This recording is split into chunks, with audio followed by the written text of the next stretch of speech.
our Director of Land Use and Planning, and the co-chair of the committee is Andrew Zelter, and he's also with us. So why don't we get started? The first item on the agenda is the African Burial Ground International Memorial Museum and Education Center Act. Just for background, the community board did take this up a couple of months ago, and we actually in this committee did adopt a resolution, but at the urging of a few members of the board, we tabled the resolution to try to gather more information on it. So that's the main purpose tonight, to see if we could get a little more of that information. And the person who we hope will be able to do that for us is Hannah, who most of you know, representing Congressman Gerald Nadler. So Hannah, do you want to walk us through the bill and legislation and tell us what's going on here? Sure. So the bill, HR 2528, there's a compendium in the Senate that Kristen Gillibrand is sponsoring. This is really the New York State downstate delegation that is sponsoring the bill, and it would essentially create a International Memorial Museum and Educational Center in concert with the current African burial ground that you all well know is downtown. I think that Diana had actually sent me some questions that the committee had, so I think it might be helpful to go through all those answers, and then we can, jump off the conversation from there. So the bill was introduced back in April, I believe, and right now it's been introduced in both the House and the Senate, and it's been referred to the appropriate committees of jurisdiction. So on the House side, it's been referred to the Natural Resources Committee. We don't have an estimation of when that bill is going to come to the floor, which is why we don't really have a timeline for this. It's something that I spoke with our DC folks that is obviously a priority for them, but once we get an understanding of what the Natural Resources Committee's schedule looks like, their markup schedule looks like, I'm happy to come back and update the committee about like the time frame and what we think is a realistic notion of that. So one of the important parts of the bill is that it creates the museum, but one of the items that involved in creating that museum is that there's also what's called an advisory council. So right now, what the bill posits is that there is the composition of this advisory council that's going to make important decisions, such as the site acquisition of where the museum and educational center is going to be located, how it's going to be governed, things like that is going to be overseen by this advisory council. So I'll just read out who the members are of the advisory council and then just flag what is going to be very helpful for this. So the voting members of this advisory council are the Secretary of the Interior, who's going to serve as the chairperson, the Director of the National Park Service, the Secretary of the Smithsonian, the Administrator of the Museum, the Governor of the state or a designee, the Mayor, the Borough President of Manhattan, and then specifically there's 14 members that are appointed by the Secretary. And this is where the community really has the opportunity to have input, because the 14 members are going to be nominated by recommendations from organizations or entities that are sort of committed to preserving the legacy of the African burial ground, and also from recommendations from other members of the advisory council. So this is a real place for community members to have a say as a voting member of the advisory council. Now, there's also non-voting members of this advisory council. So that includes members of the U.S. Senate, applicable House of Representatives, other city officials, other state officials, and then other officials that the Secretary, in consultation with the members of the advisory council, whoever they determine as appropriate. And again, the advisory council will operate the museum in consultation with the Department of the Interior, and the council will also work with the Department of the Interior to purchase artifacts, create programming, specify areas for research, what we expect from a museum and educational center. So to the point of where the community can get involved, these 14 community members are really an opportunity for public engagement. Now, the bill itself doesn't open up the, it doesn't require that the board's meetings are public, or that for recordings to be available afterwards. So I just wanted to flag that, as I know that it is a concern for CB1 to know those answers to those questions. Okay, so when I came to the committee to present about 2 years ago, one of the biggest questions is where are we looking to build this said center? So right now, what the bill stipulates is that the Museum Educational Center is built adjacent to the National Monument or any other designated area that's of the national landmark. But I think what's really important is that members of the advisory council do have a say in what sites are being looked at, what's being acquired. So I just want to flag that as an opportunity, but I don't have an immediate answer for that. I know that's front of mind for a lot of people. So when I have a better answer for that, I'm happy to come back. We don't have, in terms of when so just like we don't have a real concrete plan, timeline for when it's going to be introduced into committee and voted out of committee, marked up, et cetera, we don't have a clear indication of when the facility is going to be open. Right now, the bill provides funding for fiscal year 2022. So that is the goal, but that again is just what's listed in the bill. Once I have more information, I will happily come back. We don't know who is in the running to be a curator of this museum, but again, this is something that the Department of the Interior and the Advisory Council will debate, discuss, and have jurisdiction over. We don't have indication of what it's going to look like in context of, the other New York education museum centers, if it's going to be part of the network, like the Met, et cetera. But because the Smithsonian is involved, there's nothing really stopping it from being maybe looped into that cadre museum. So that's something, again, that the advisory council can talk about, but there is opportunity for discussions to be had around that. The last question that we got, and then again, I'm happy to open it up for larger questions. And, I do want to, flag that a lot of this is in process. So if there's any suggestions to take back to DC, I'm happy to do so as well. The last item is that it's something that CB1 often talks about, but traffic concerns when we're talking about groups unloading and going to the museum, et cetera. So we don't have a plan for that yet, but obviously NPS would be all the other stakeholders, NPS, New York City DOT, if it at all touches the highway, then New York City DOT, those are conversations that we can have. And as we get a better understanding of the sites that were being looked at, we can understand how it might affect traffic patterns. So that's kind of where the bill is at now. Again, if you want to look for more details of the bill, I don't know if somebody linked it into the chat, but it is HR 2528. So happy to open up for questions.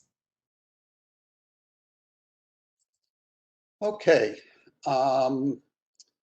so basically, the information that you have is pretty much the information that's in the bill itself at this stage. Correct. So, correct. Yeah, it's a lot of fine, because I just want to refer people, if you didn't have time to take notes, everyone should look at the bill, and Diana, maybe you could put that in the chat just so people could find it. I can actually link it right now. Okay, thank you. And I don't know, I just, in light of the fact that it appears that the most likely opportunity that a group like Community Board 1 would have to have input would be some way, shape, or form through this advisory council. I think I would recommend that we ask for a little more specificity in terms of our role and how we can play some sort of more laid out role. Perhaps the legislation could even cover it at this point. Can the legislation be modified in any way at this stage, or no? That's something that I can bring back to the legislative director, and we can figure out, because again, it's been introduced. I don't know if there's amendments to be had, but that's something that we can definitely talk about. Okay, let me open it up for other members of the committee. And then we'll go on to other board members. Joe Lerner, you want to go first? You have to be unmuted. I am. So, question. Prior to the advisory board being set up, was there any discussion on where this museum will be? Virginia, New York, Washington, etc. Current burial ground that is downtown. I forgot the exact address, but it is downtown. So the point is to have a museum in Lower Manhattan that is, again, adjacent to the structure, so that when to the space, so that when people go, there's a education and museum component. They'll see, you know, the remnants of the burial ground itself, and then go to the museum. So the goal is to have it pretty close to the site. So it's a good possibility that it will be placed there. Is that correct? Yeah, exactly. Okay. That's ideal right now. Okay, right now. So now my second question is, will it have a relationship to the Smithsonian, like the Indian Museum or the Hewitt Cooper Museum, etc.?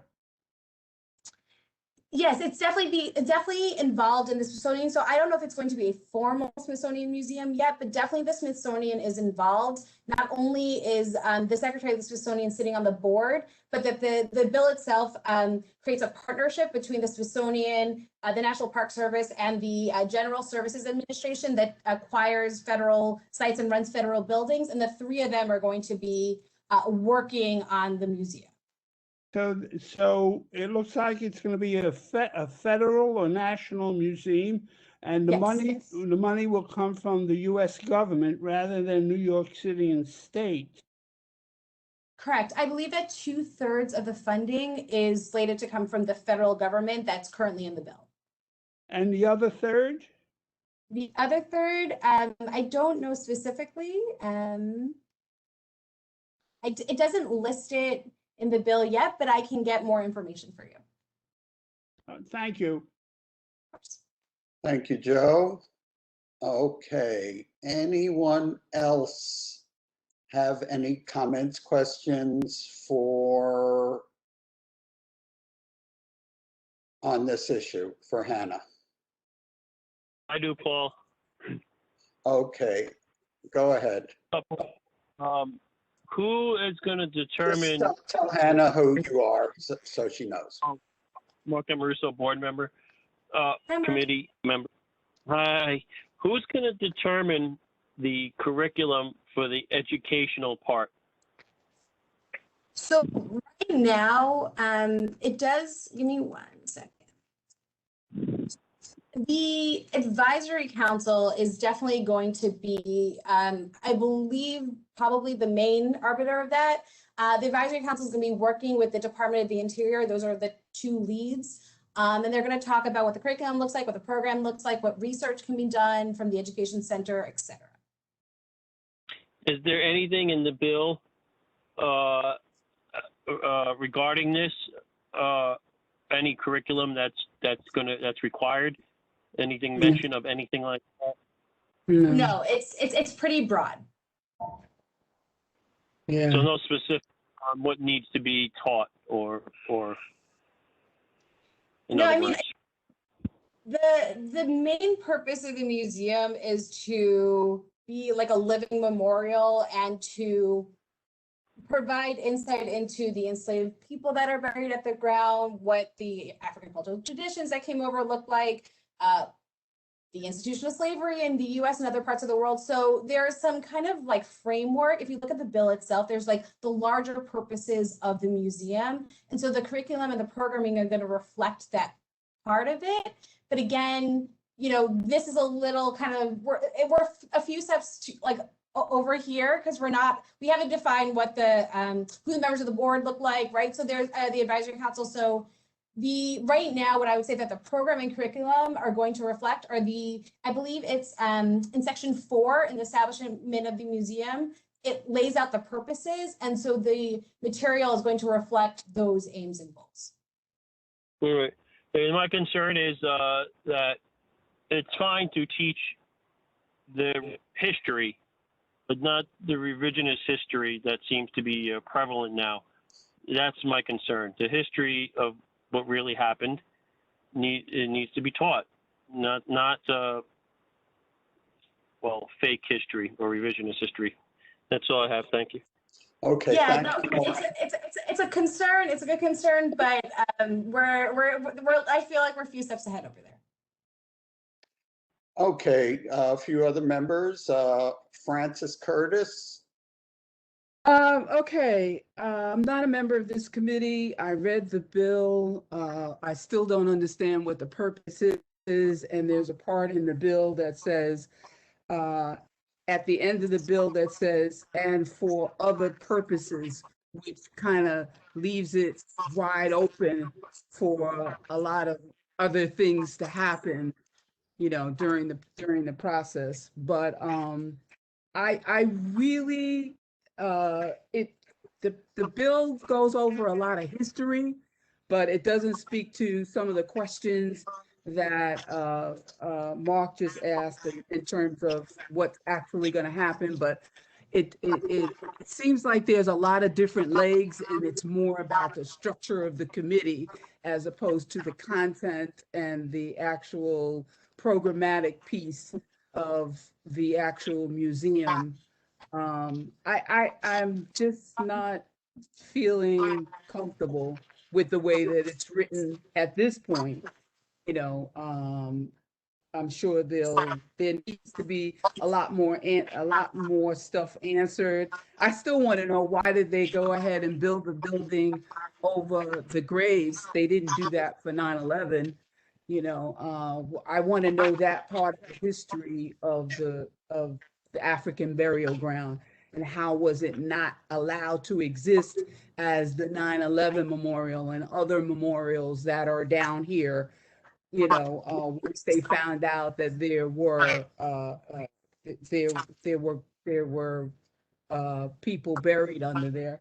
So that's I'm not feeling comfortable with it, but I'm not a member of this committee. I would not, as a board member, vote for any kind of resolution on this at this point. I think there's a lot more information that we need to have as far as how and understanding in terms of why are they using the African burial ground to make an international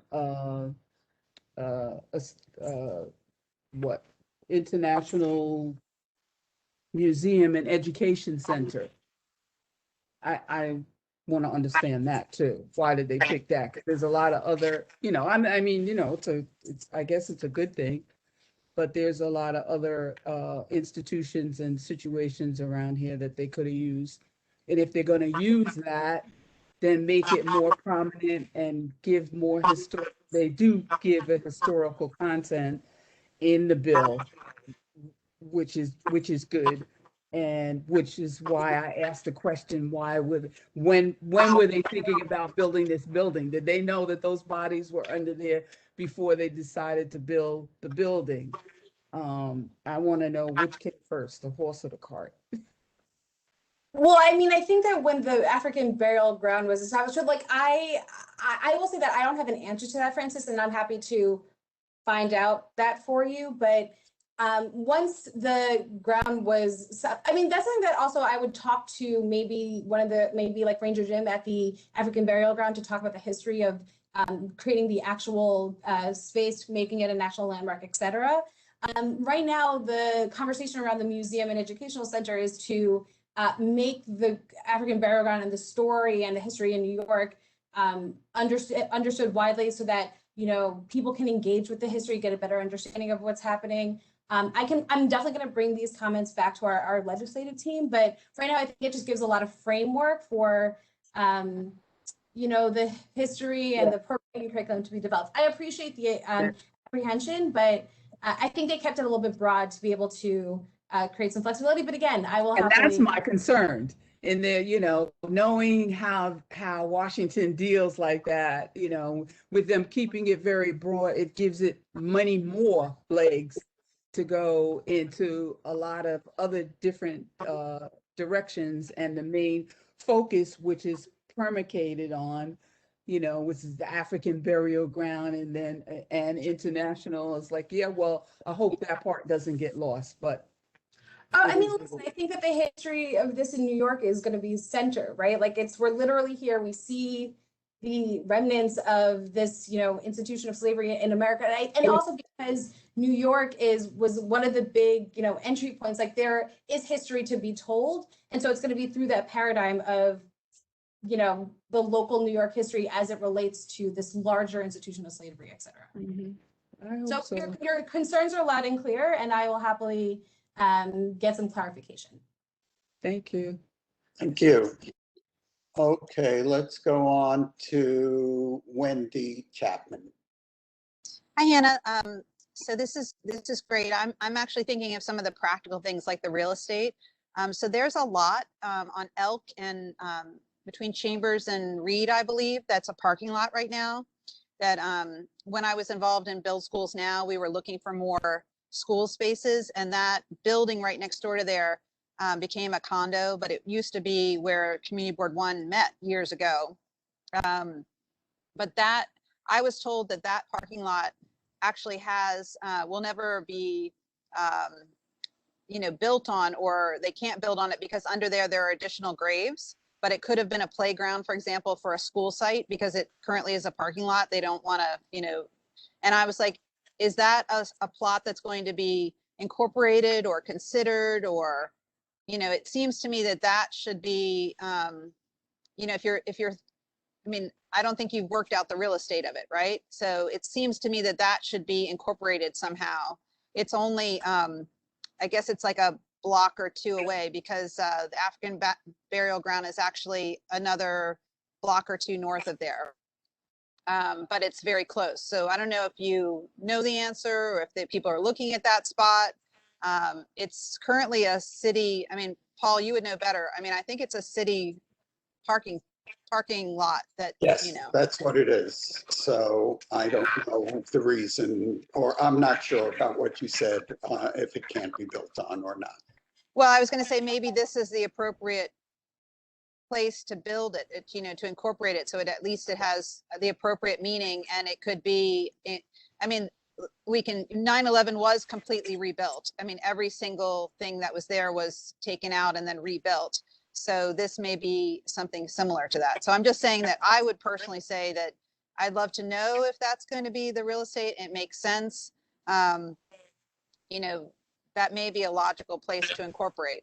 So anyway, that's just my two. Good suggestion, in my opinion. And Okay. I would just say, you know, if we are inclined to pass some kind of resolution, that we should just say we don't want the site disturbed where there are graves, and we should be very clear on that. And an alternate nearby site that does not have graves, we could mention that site as a suggested Well, and one. I would say it may have graves, but it hasn't been honored. Obviously, it's just a parking lot right now. But you know, to your point, elevate that from a parking lot to something that could be something more special. Okay. Okay, thank you. Thank you. Okay. All right, I don't see any more hands up for this, so I do want to see what the committee would like to do. So we did support us. We did pass a resolution back in April in committee supporting this. But as I said, then there was several people who said we need to gather more information. So that's the reason for this meeting. Not sure that we got everything that we were looking for, but, and no, don't take that as any kind of attack on you. I know it's early in the process. And so I personally think it's not a bad idea to support the idea of recognizing the importance of this site and making it into more of a destination and educating more people about the history. But I would also say that we should we're going to do a resolution, we should add a few points. The ones that I had in mind were that, I wrote out some language here. CB1 requests that the legislation specifically calls for local residents of community of Lower Manhattan be among those serving on the advisory council, and urges that full consideration be given to CB1 members to serve in that capacity and allow CB1 to recommend members. And 2, I said, be it further resolved that the advisory council meeting should be open to the public. And then 3 would be what I just discussed. We should make a very clear, be it further resolved that the site where there are any grave bodies buried should not be disturbed, and they should find an alternate site, preferably, nearby if possible. So any feedback on that? I guess, is the committee inclined to be supportive of the efforts by our congressman, among others, to move this along? So hey, Paul, yeah, Paul, I think, Paul, sorry.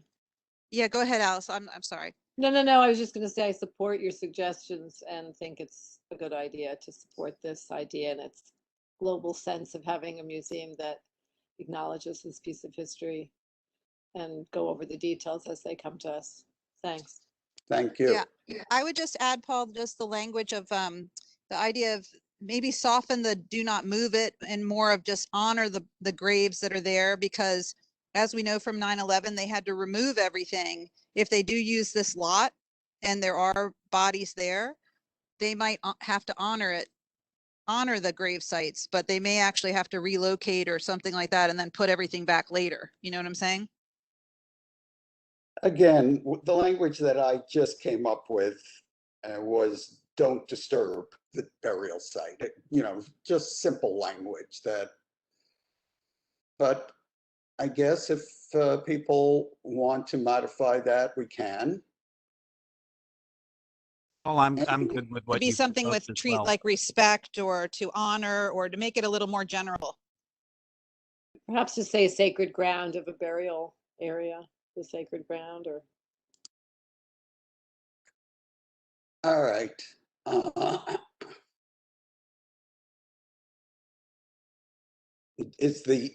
Are you objecting to the word disturb? If you're saying disturb, it means literally it's going to stay a parking lot forever. But if they determine that they want to use that property that, I was telling you about with on Elk and Chambers, that there may be graves there and that they have to disturb, but like with the African burial ground, they did have to, to build the beautiful memorial that they have there, they did have to move things around to honor the people that died there, if that makes sense. All right, we could try to make the language a little along those lines. Did you get that, Diana? We could work on that together? Yeah, I got it. Okay, so. I had a comment and a question, What? if I can go for it. Yeah, I know Mark? Mark and Russo. Francis made some good points about the uncertainty on certain things. I think she kind of hit the nail on the head better than I did.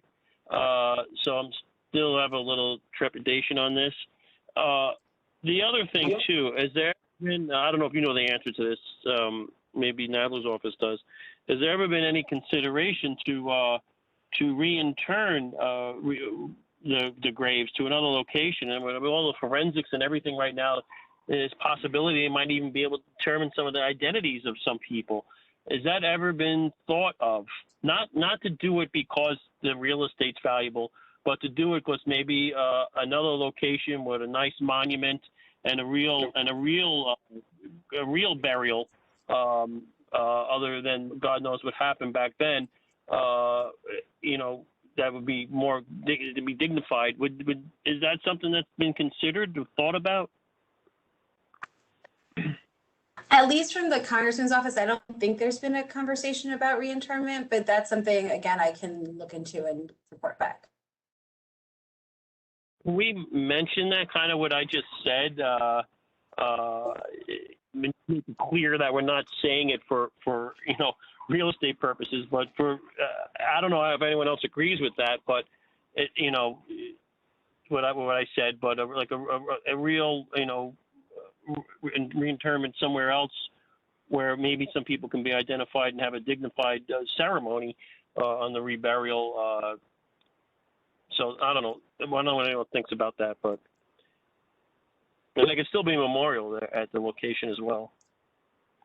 Anyone have any thoughts? No one can be identified from that long ago, I'm sure. And DNA, How respectful it is to disinter yeah, people. So I'm not sure I agree with it. yeah, I feel the way sort of what Alice was saying, that, I think just generally speaking, people don't like their decedents to be disturbed once they've been put in the ground. So I don't know that would be a popular solution. I think it should be minimized. That's just my sense. it's not unprecedented, put it that way. It's certainly done a lot when these things are found all over the world. So I'm not breaking new ground here. Okay, no does anyone else want to broach that in the resolution?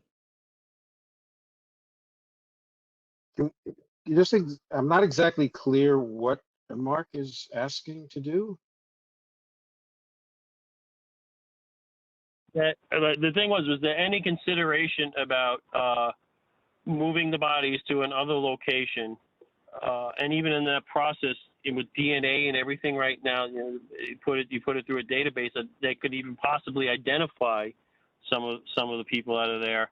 But then they'd be a more dignified reburial somewhere else in the city or one of the boroughs with a monument there as well, opposed to whatever happened to them, which God knows what happened when they were put in those graves. So that's what I'm saying.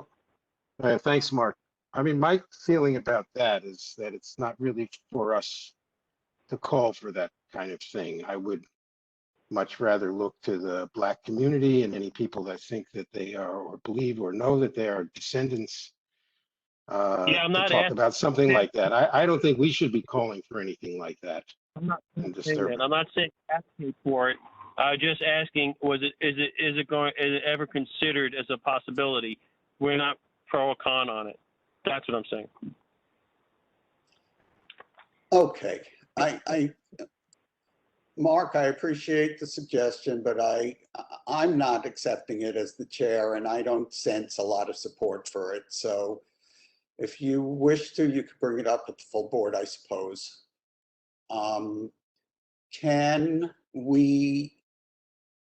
Is there agreement that we should try to pass this resolution with those changes that have been outlined? I'm second it, if that's what you're asking. Okay. So I think I hopefully made clear what the changes were that I called for. And with that, Diana, do you want to call the roll? I can. I still see that Mariama and Pat have hands up. I want to make sure that everybody said what they wanted to say. And Betty Kay. Guys, just quickly, Paul, can you hear me? It's Andrew. I'm not sure if my audio is working. I do hear you. Go ahead. No, I don't have a comment. I wanted to make sure you could hear me. Thank you. Okay, now I do see those additional hands. My mistake. Okay, so let's keep the discussion going. Mariama, you could go first. All right, thanks, Paul. I was just going to say that maybe what Mark was suggesting could be worded in the way exactly that he was suggesting it, like asking that it be considered if there's a way to determine who these people are, that it be done, but not like requiring it. Just suggesting consider doing it, because he does have a valid point. Part of the problem, and as to, I mean, nobody does want their loved ones' remains disturbed, but part of the issue with the Black community or Black American community and not wanting the remains disturbed is that that's all we have. We have no connection otherwise to these people but bones. I'm sure if somebody could find out who their family member was, from what country they are, what language they spoke, if there was an opportunity for that to happen, people would take it. Okay. Some effort to identify who's actually buried there. I guess we could. Mariama, could I ask you, is there a group or, you know, some respected Black group that actually would There be is. able My to mother weigh was in on part this? of one of the original groups actually that fought to have the bones interned in the first place. I know Io Harrington from VID. I know she was one of them too. I'm not sure they were on the same group, but I know that she was involved as well. I remember that. And there's like What I'm asking, Mariama, is there a group that would say, yeah, this is a good idea for well, the I was Black saying community? there's like a historical society in Harlem that was involved. The Schomburg Okay. Museum was involved the first Got time it. around. Yeah. Got it. So maybe we should say something like that we could, you know, that they consult with those groups to determine if this is a good approach and a good and desired approach. All right, that sounds like a good. How does that sound, Mariama? That sounds fair. Okay, so Mariama, if you could get the names of some of those groups over to Diana, that would be great. Okay. Let's keep going. Pat Moore, you had your hand up. Yeah, I just took it down. Problem is Do my the list Wi-Fi went out just as we started the group say among others as well. the entire conversation. So I'll have to listen to the recording. But, you know, a lot of those questions that Hannah was answering were questions that I had submitted and I wanted to ask about it. But, you know, I'll just take my hand down because I didn't even hear what the changes are. I just got my Wi-Fi back. I didn't even hear what the changes are to your proposed reso. So I'll just.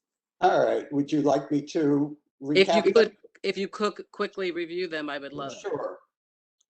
I mean, there are not that many. One was CB1 requests that the legislation specifically calls for local residents of Lower Manhattan be among those serving on the advisory council and urges that full consideration be given to CB1 members to serve in that capacity and allow CB1 to recommend members. Exactly. Be it further resolved that the advisory council meeting should be open to the public. And then the third one that we're changing around now was basically they should not build this in a way that requires the burial sites to be disturbed. That was the main issue of mine because nobody, you know, I mean, there was more consideration given to the 9/11, you know, site, and there is not consideration given to this very historical site for, you know, African Americans. And so, yeah, I agree with it should not be disturbed. I had a question and then maybe, and I'm sorry to delay the meeting. Like I said, my Wi-Fi went out. Why was the building allowed to be built after the bodies were discovered? Was that ever answered during the meeting that I missed? Just to clarify, the original build, like the current iteration of the African burial ground, like that little building in the federal building, is that the question? Yeah. So Pat, I don't have an answer. Allowed to be built after they discovered the bodies. I don't have an answer to that, but I'm gonna check in because I don't know the history as well. But again, I would definitely check in with the African burial ground. I would check in with Ranger Jim or whomever might have a better understanding of the history. But in terms of, you know, the future building and, you know, acquisition of different sites for the center, the education center and museum, this is a clear, like a very, you all are making a very sound point, and so I will happily bring it back to our DC team and see what we can do. I actually worked on this competition, Pat, and I will say that the federal government did change the location and the footprint of the building. Yeah, I know. But yeah, you knew that. Yeah, okay. Burial ground. Sorry? they still the building is built over a burial ground. The burial ground. Right, right. I just remember there was a lot of Right. discussion about that and changing the footprint and all, but it was, yeah, a designated National Historic Yeah, Landmark. it and was monument. definitely a very contentious issue. I could report on that, but anyway, let's, Well, Pat, do you want to say anything further? No, thank you for giving me the time. Thank you. But there is a question, Paul, about the use of the word disturb, and I think it's important that Pat understand the conversation about that. Do you want to lay that out? Well, I think Wendy, who raised it in the first place, but I agree with her. I think one thing that you might have missed is that Wendy identified a potential alternate site, that being that parking lot next to the old community board headquarters. You know where it is, I see. And except Wendy was reporting that she thinks it's possible that the city or which owns the site won't build there for the very same reason, that they may be concerned that there are bodies buried beneath that site. So I think what Wendy was suggesting, that perhaps we shouldn't completely shut the door on that. Again, Wendy, if I'm misstating your position, say something.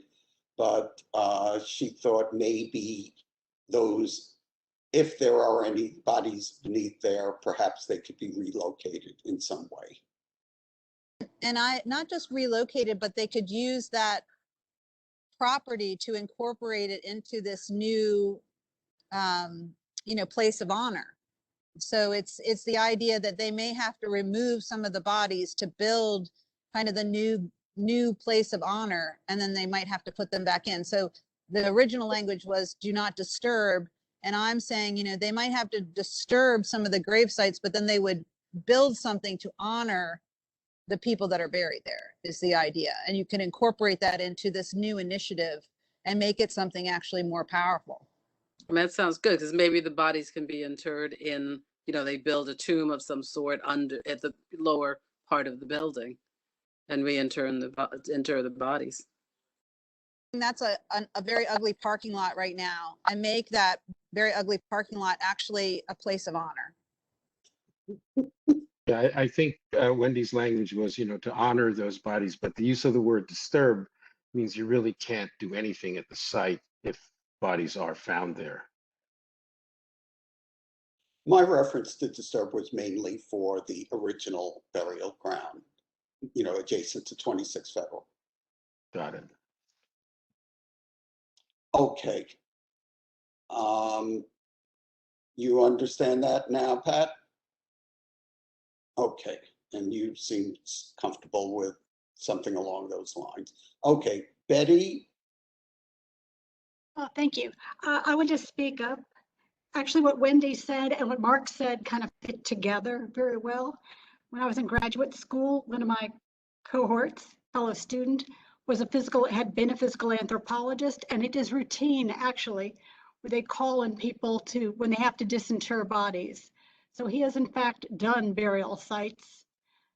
Comes up a lot if there's any construction, because in fact in many states it is a law that if anything is found during a construction, it must be investigated by physical anthropologists. So I agree Wendy's terminology is going to be essential to go that route. Also, I support Mark's, because in the wording I would have is that we would be interested in knowing the origins and health of those that are buried in the New York City burial ground. Why? Because it would be very specific. Who came to New York City? Who was this population? So we can get information about the tribes they came from, various regions. As I said, I had a friend who did this, and they could not identify individuals. They could identify tribal areas they came from. They could get physiological information about them. So they found out how tall, how short were they, what were the diets must have been like for that group compared to others. Physical anthropologists can get some very interesting information. So I want to support Mark on that it can be very interesting to find out who was this population? And in fact, they may have to disinter and then reinter in the process of construction. Okay. Thank you. Francis, is your hand a new statement that you want to make? No, I just wanted to follow up on part of the whereas to include something about in consultation with the Schaumburg and other entities that have participated in or have, know about the roots of this whole project.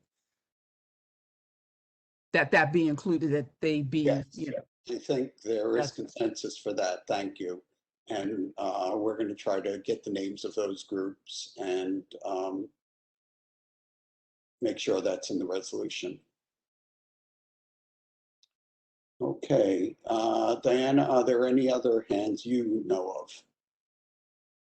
No, I think we got them all. And we're just about at the time limit for Hannah, who has a deadline coming up. So if we can put this to a vote, that would be great. And then Hannah could bring it back to her people. And although it's obviously up for discussion next week at the full board. Okay. Second. Thank you. All right, I'm gonna do a roll call here. Paul Goldstein, Yes. Andrew Zelter, Yes. Mark Amoruso. I'm going to abstain for now. Okay, Alice Blank, Yes. Rosa Chang, Yes. Wendy Chapman, Yes. Kathy Gupta, Yes. Liz Lamoury. I don't think she's on. Elizabeth Lewinson, Yes. Joe Lerner, Yes. Bob Townley, don't think he's on, and David Sheldon. I don't think he's on. Motion carries. You didn't call my name? Richard Oh, I'm Corman? sorry, Richard. I think you fell off this list. How do you vote, Richard? Well, I don't know if I want to vote now. Yes. Okay. Motion carries. Thank you, Richard. Thank you, Hannah. And I'm sorry that I have to jump off. My name wasn't called either. Oh, sorry. I was just gonna say, I'm sorry that I have to run, but if there's anything that comes up in between, now and next week, let me know. Once I hear back from the committee and our team, I will email Diane with all the information as I get it. So we'll keep dialoguing about this. So thanks, everyone. Thanks again. You have a good night. Paul and committee, thank you for tabling it back. We appreciate that. And thank you for your input, you and Francis and Mariama and other non-members of the committee who participate. Thank you. Okay, you have a great night. Okay, committee, let's keep going.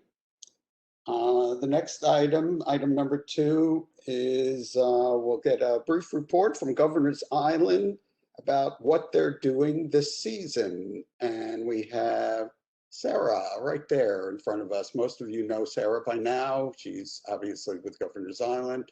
So Sarah, take it away. Thanks, Paul, Andrew, Diana, and thanks for having me this evening. I'm going to share a brief presentation about our public season. Just bear with me while I open it up.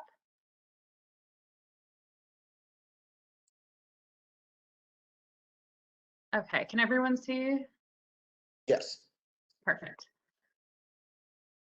Okay, and I apologize in advance for not being able to attend your May meeting. Normally we like to give you all a bit of a preview, but I unfortunately had a scheduling conflict. So hopefully folks know that we are open to the public. We opened Governor's Island on May 1st. And I think folks remember that during the pandemic, we had to delay our opening to a shortened 4-month season. But so this is really the first time post-COVID that we are open for a full 6 months. Just the high level summary, we are open Monday through Friday, 10 to 6, weekends and holidays, 10 to 7. We have daily Manhattan ferry service. We have increased Manhattan service, particularly during the weekdays. It used to be hourly service. We're now running approximately every 30 to 40 minutes. So inching closer to taking the planning out of your trip to come out to the island. And then this year, we are actually serving 2 locations in Brooklyn on weekends. Last summer during the pandemic, we had pivoted our Brooklyn service to Red Hook to primarily serve a neighborhood that was underserved by open space, and that was extremely successful. So thanks to Senator Brian Kavanaugh, who provided some state funding, we were able to expand that service.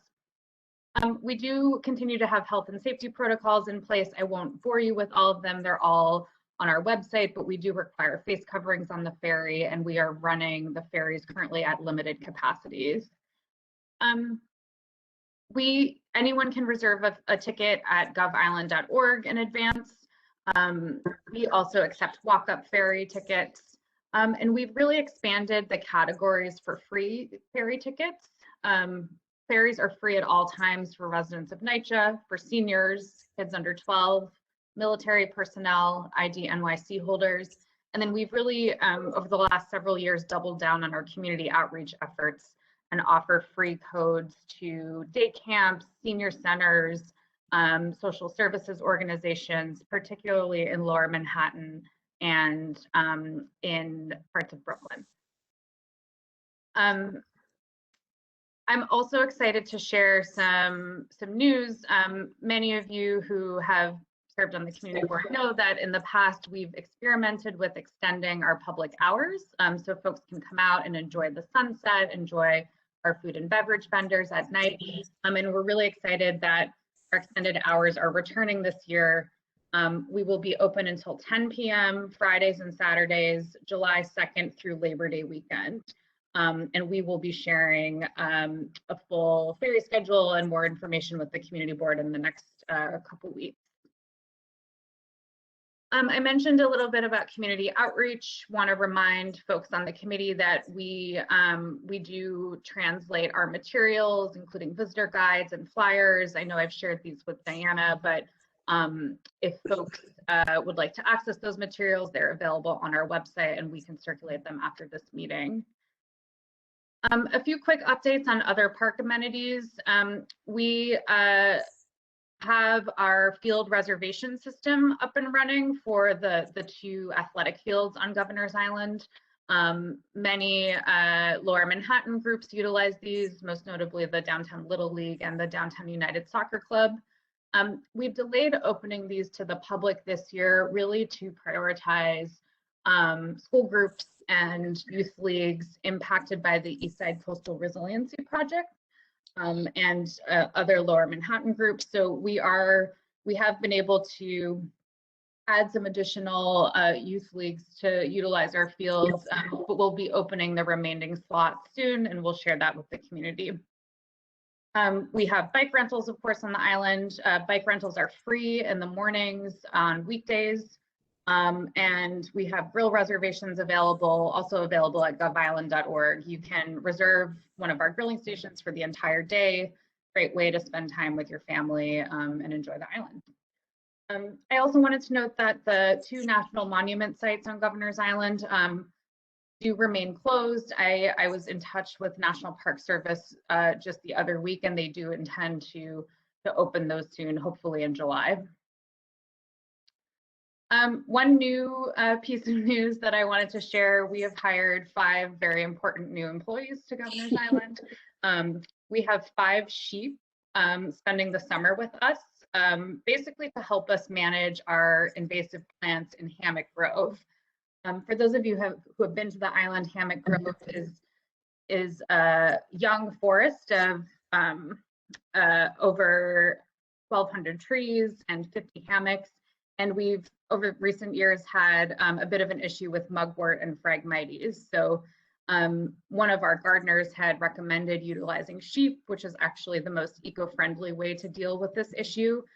We don't have to use herbicides or pesticides, which we don't use anyway, but this allows our gardening team to complete other tasks other than weeding the Mugwort and Phragmites. I have their names listed here. If you want to check them out, folks can come see the sheep in action, but you cannot touch them or feed them. Just a quick update on vendors and amenities this summer. One really piece of exciting news, maybe we're more excited than others are, but we have completed a renovation of our Ferry waiting room in the Battery Maritime building. So this is really the primary gateway for visitors, particularly coming from Lower Manhattan. We've made a number of upgrades, including signage. We are currently making upgrades to lighting, and we have a new coffee vendor, Joe Coffee, in the terminal, so you can actually grab something to drink or a bite to eat while you're waiting to board the ferry. We have had almost all of our food vendors return, and even during the pandemic, we had over 16 vendors that actually saw quite a bit of success on the island. Just a few highlights of new vendors. I mentioned Joe Coffee. We are also partnering with NYCHA to offer a resident-run food business on the island. They're located in Liggett Terrace, and they're going to be rotating vendors throughout the season. Right now, there's a vendor serving really delicious Colombian food, so I encourage you to check that out when you're on the island. We have a new ice cream vendor, Malai, and then a new Thai-style papaya salad vendor, which is a nice addition, just another fresh, healthy option in addition to the other food trucks. I wanted to spend some time, I know folks are really familiar with the park we know and love on the island, but I wanted to do a bit of a deeper dive on some of our public programs and arts and cultural events. We do have events returning this season. We really did not host events last year just due to the pandemic, but this weekend alone, we have a handful. We are hosting our first ever Bronx Day in partnership with Fresh Direct. Fresh Direct will be running direct ferry service from the Soundview NYC ferry stop to Governor's Island. And this is really an opportunity to invite elementary schools and their families out to just enjoy a wonderful day on the island. Our composting partner, Earth Matter New York, maintains a really beautiful lavender field on the island. It's located in the historic district near the South Battery building. They're hosting a lavender festival, also free and open to the public. And then we have free classical music concerts happening throughout the summer with Rite of Summer, and that kicks off on June 19th. And really, the majority of the events we host on the island are free and open to the public, and there's a fuller calendar at govisland.org. Just breezing through a couple of other upcoming events. Porch Stomp is a free music festival. We have the Poetry Festival returning. Jazz Age Lawn Party, they hosted their 15th anniversary on Governor's Island last weekend, and they have other dates opening up in August. And then we have two larger events. You know, we're still sort of monitoring health and safety guidelines. I know the governor made a big announcement today, but we will likely be hosting Picnic, which is a wine and music festival, and the Global Champions Tour, which is a horse jumping competition that first happened in 2019. Lower Manhattan Cultural Council, their fantastic art center reopened this past weekend. They will be open Thursdays through Sundays, 12 to 5. All of their programs are completely free. They have 3 really fantastic exhibitions. Pictured here is Moon and Malik's Blessing of the Boats. This is a sculpture that they have in the lobby of their art center. And then they will also be hosting public programs throughout the season. They are requiring advance tickets. Those can be purchased at lmcc.net. And then I think many of you know that we utilize the historic houses in Colonel's Row and Nolan Park for free public programming. We have about 25 organizations that put on public programs each season. Last year, we partnered with all these organizations to host a artist residency program, really to serve artists that were impacted by the pandemic, either financially or through loss of space. we provided about 100 artists free studio spaces. This year, we've invited all of those organizations to return, and we are starting to introduce free public programs again. I'm not going to go through all of these. Here is a sample of some of the organizations we partner with. American Indian Community House is hosting programs and artists in residence this year. The Climate Museum, Pioneer Works, which is based in Red Hook, and then the Museum of Contemporary African Diasporan Arts, which is based in Fort Greene in Brooklyn.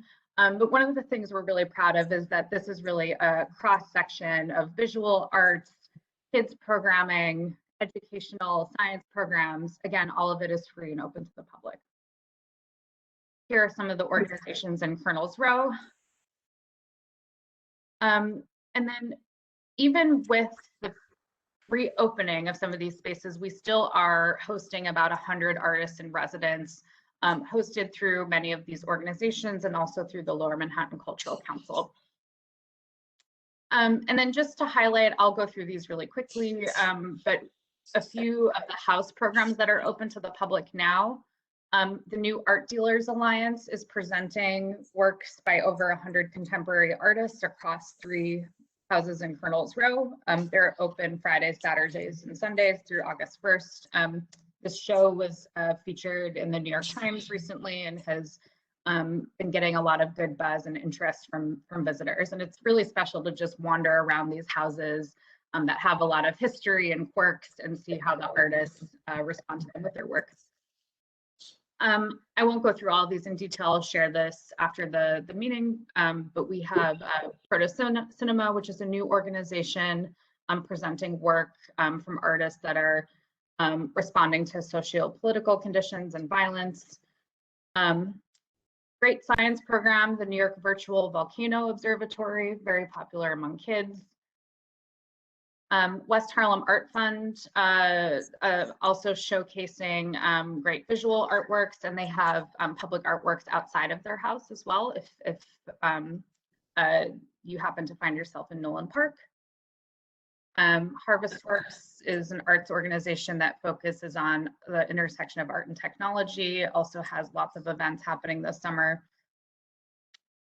And then we have a couple of university partnerships. Pratt School of Architecture is presenting a series of exhibitions inspired by Governor's Island, and that includes a number of public art sculptures around the island that they'll be launching in July that are really focused on climate change issues.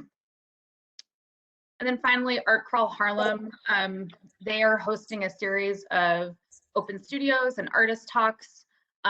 They just emailed us right before this meeting that they're hosting a special poetry reading in celebration of Juneteenth on Saturday, so we'll share more info about that as well. And then, as I mentioned, many of these organizations will be hosting open studios throughout the season.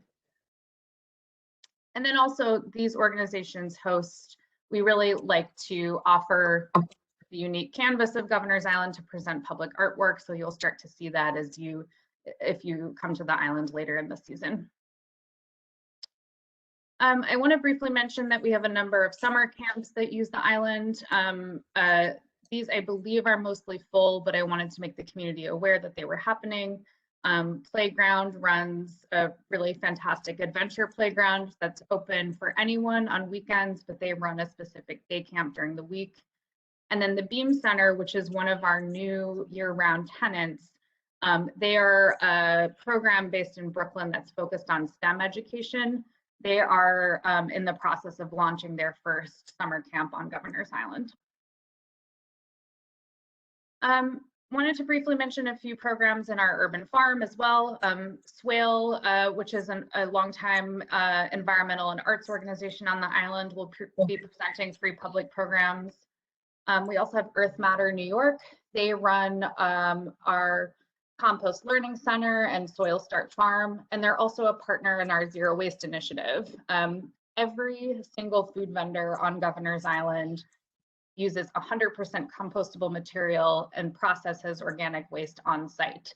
And they invite the public in to learn about this process.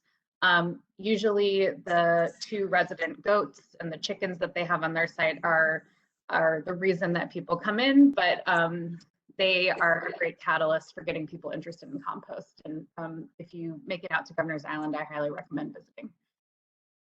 And then Grow NYC's Teaching Garden is also open on weekends. They are just about to launch signups for school visits. They typically run school visits and day camp visits during the weekdays.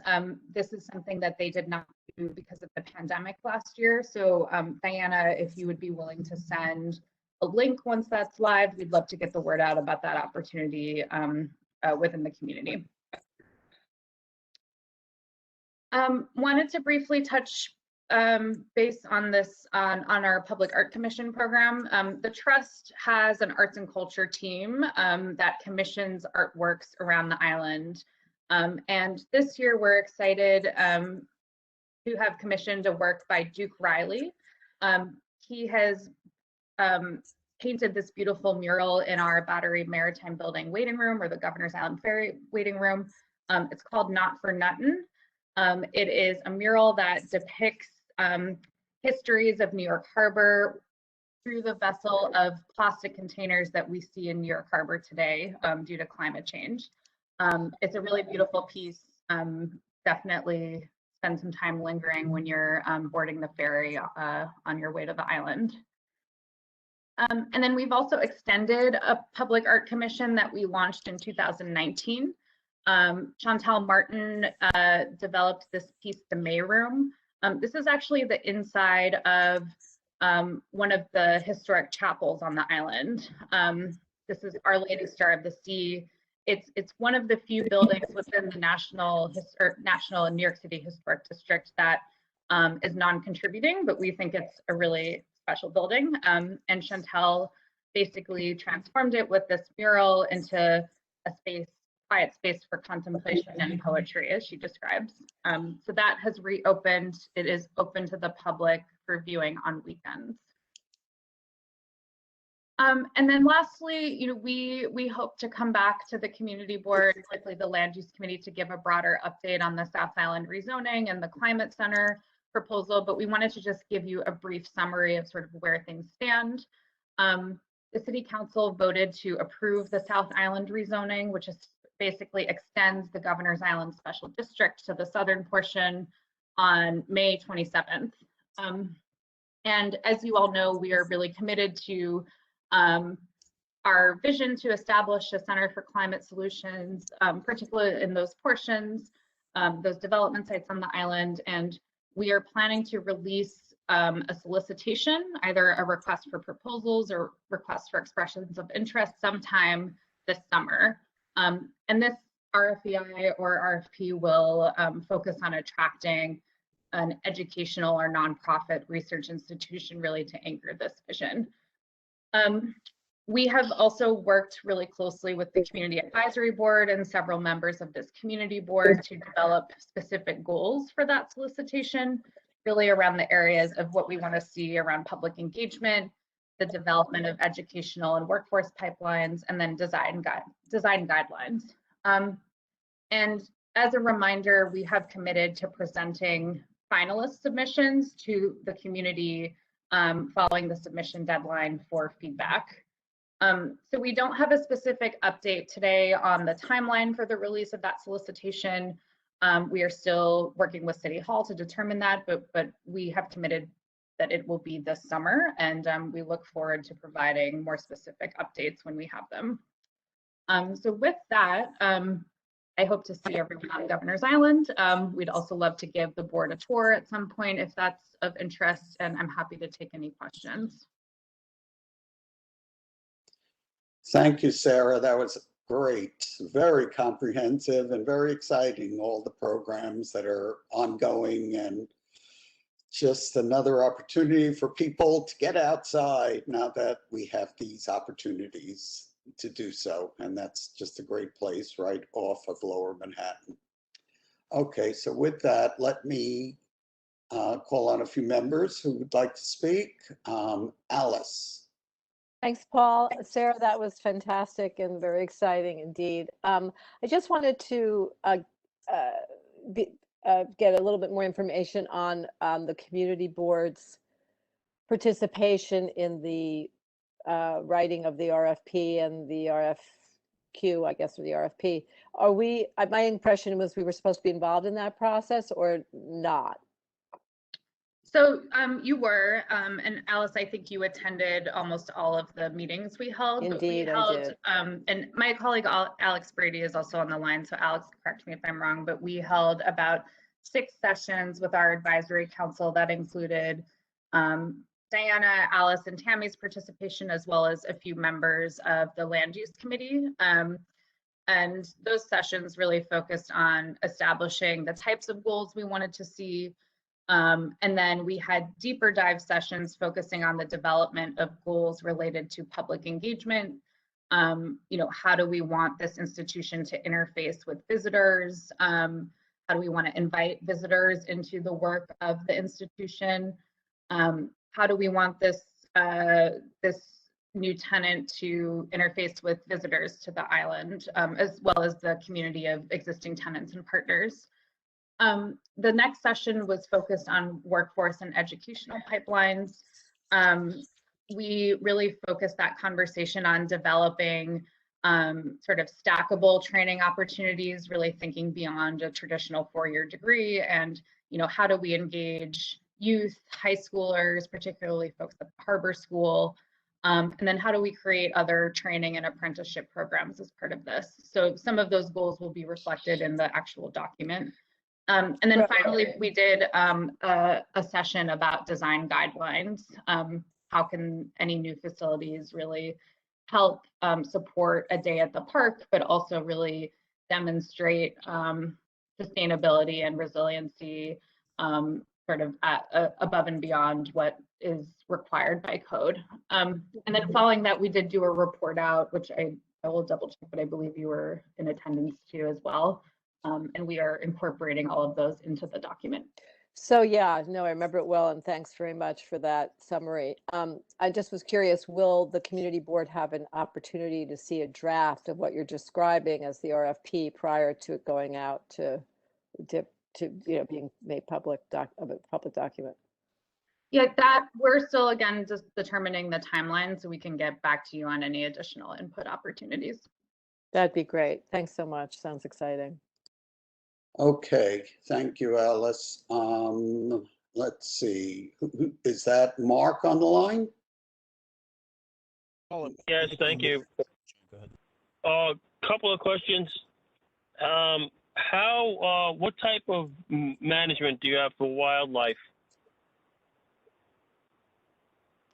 So we don't have a ton of wildlife on Governor's Island, but our operations team and horticultural team help manage any issues as they arise. And then we also partner on some monitoring projects. You know, mainly we have a lot of bird species on the island. One fun fact is before the park was built, we had about 3 species of birds that were counted by the New York City Audubon Society, and now we have over 200. So we work really closely with Audubon to monitor the species. And then we have a Canada goose problem on Governor's Island. Some of you might know that we utilize working dogs to help chase the geese. Sometimes the geese are not friendly to humans, and they also leave waste in our park. So again, we've found all types of methodologies for humanely dealing with that issue, but the working dogs will chase the geese. Yeah, what I meant by the question was not management as the problem, is management of helping any wildlife that might need it. Sure. Yeah. I mean, when incidents arise, our operations team has members that are trained to deal with that, and we obviously work closely with relevant agencies to manage wildlife issues as they arise. Well, sometimes relevant agencies, their easiest methodology is just to either trap, kill, or whatever. So anything like that done on the island? No.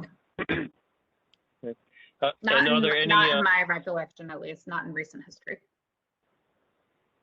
Yeah, because that's some of the methodology for some agencies, as opposed to working with a rescue group who have a heart, as opposed to a bureaucracy, government bureaucracy, which generally doesn't. What about any cats on the island? Feral cats? We have not really had any feral cats. You know, the interesting thing is there was a cat that found its way to the island several years ago. This is before my time. The way an animal like a cat would get to the island would be to sneak onto our ferry, unless they have swimming skills that I'm not aware of. But we don't have any feral cat issues on the island. So can you add in your plan somewhere, if that occurs, there are several rescue groups that can either rescue the cat or do trap, neuter, return, whatever the case may be. If you can incorporate some language, 1 or 2 sentences in there to deal with that. Yeah, absolutely. I think it's a great suggestion, and I'm happy to follow up with more specifics on what our protocols are in the event of a cat finding its way, or a beaver, or any other creature. Okay, yeah, but the trap, TNR, trap, neuter, return program. Be familiar with that, so write that into it. That's why I'm on phone today and not on, because I do that, volunteer to do that, so I'm at a location now. Trying to work with some. Yeah, so that's great to know. So work language into their TNR, it's called trap, neuter, return, and could be an option, or just work with rescue groups that are expert in it, as opposed to having, some government agency come and not really know what to do. Certainly, no, it's a great Thank you. suggestion. Thank you. Okay, thank you, Mark. Rosa. Thank you, Paul. Hi, Sarah. How are you doing? Hi, Rosa. Good. How are you? Good. So first of all, I just wanted to say thank you again, because we love Governor's Island. We love going there. It's always, it's the closest we get to a really big park when you live downtown, and it's expansive and it feels wonderful. And so I want to thank you guys for all of your hard work in making that such a glorious place to be, and to be able to spend some time. We really appreciate it as a community.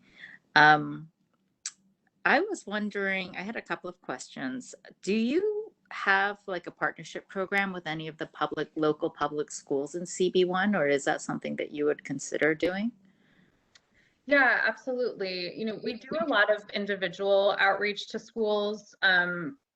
We have distributed a lot of our flyers to schools to make sure that families are aware of the opportunity to visit the island. One thing that we're working on developing now is really trying to make a clearer guide for youth enrichment opportunities on the island, because we have so many great programming partners that focus on that. So we would be happy to talk about an expanded outreach program, particularly with the programming piece in mind, because I think there are a lot of potential lessons that kids can gain, either if it's around the history of the island or histories, the arts piece, nature, bird monitoring. There's so much there, and it's something that we really want to continue to build out.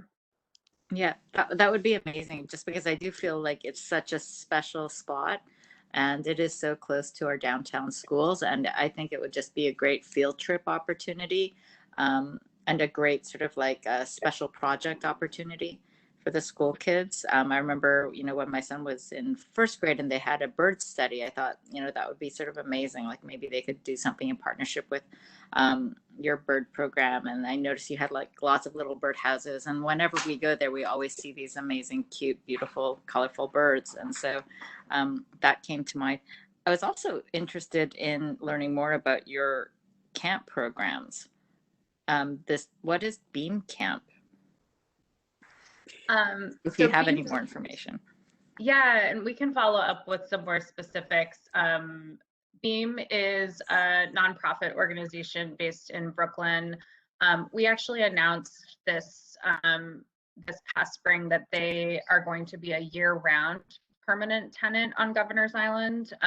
They're going to take one of the houses or spaces near Nolan Park and operate year round, which is really exciting. But they've been a programming partner for the past, I want to say 2 or 3 years. And the camp that they're operating is really focusing on hands-on STEM education for kids. And they also employ high schoolers in New York City through the Summer Youth Employment Program to help lead that camp.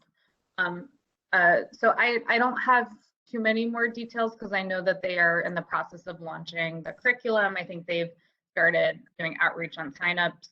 Alex, you should correct me if I'm wrong, but I'm happy to send as a follow-up some more detailed information because I think it's going to be really exciting, and it's, you know, again, another thing that we really hope to grow. That's great. And then yeah. Oh, sorry. I was just going to say the only thing I would add, they've had, as Sarah mentioned, they focus on STEM education, and they've done a lot of work with DOE schools in the city, but then they also have a summer camp up in New Hampshire that they've run for many, many years. So they're really excited to be doing something in the city that'll be closer to home and accessible to more kids that they work with during the school year.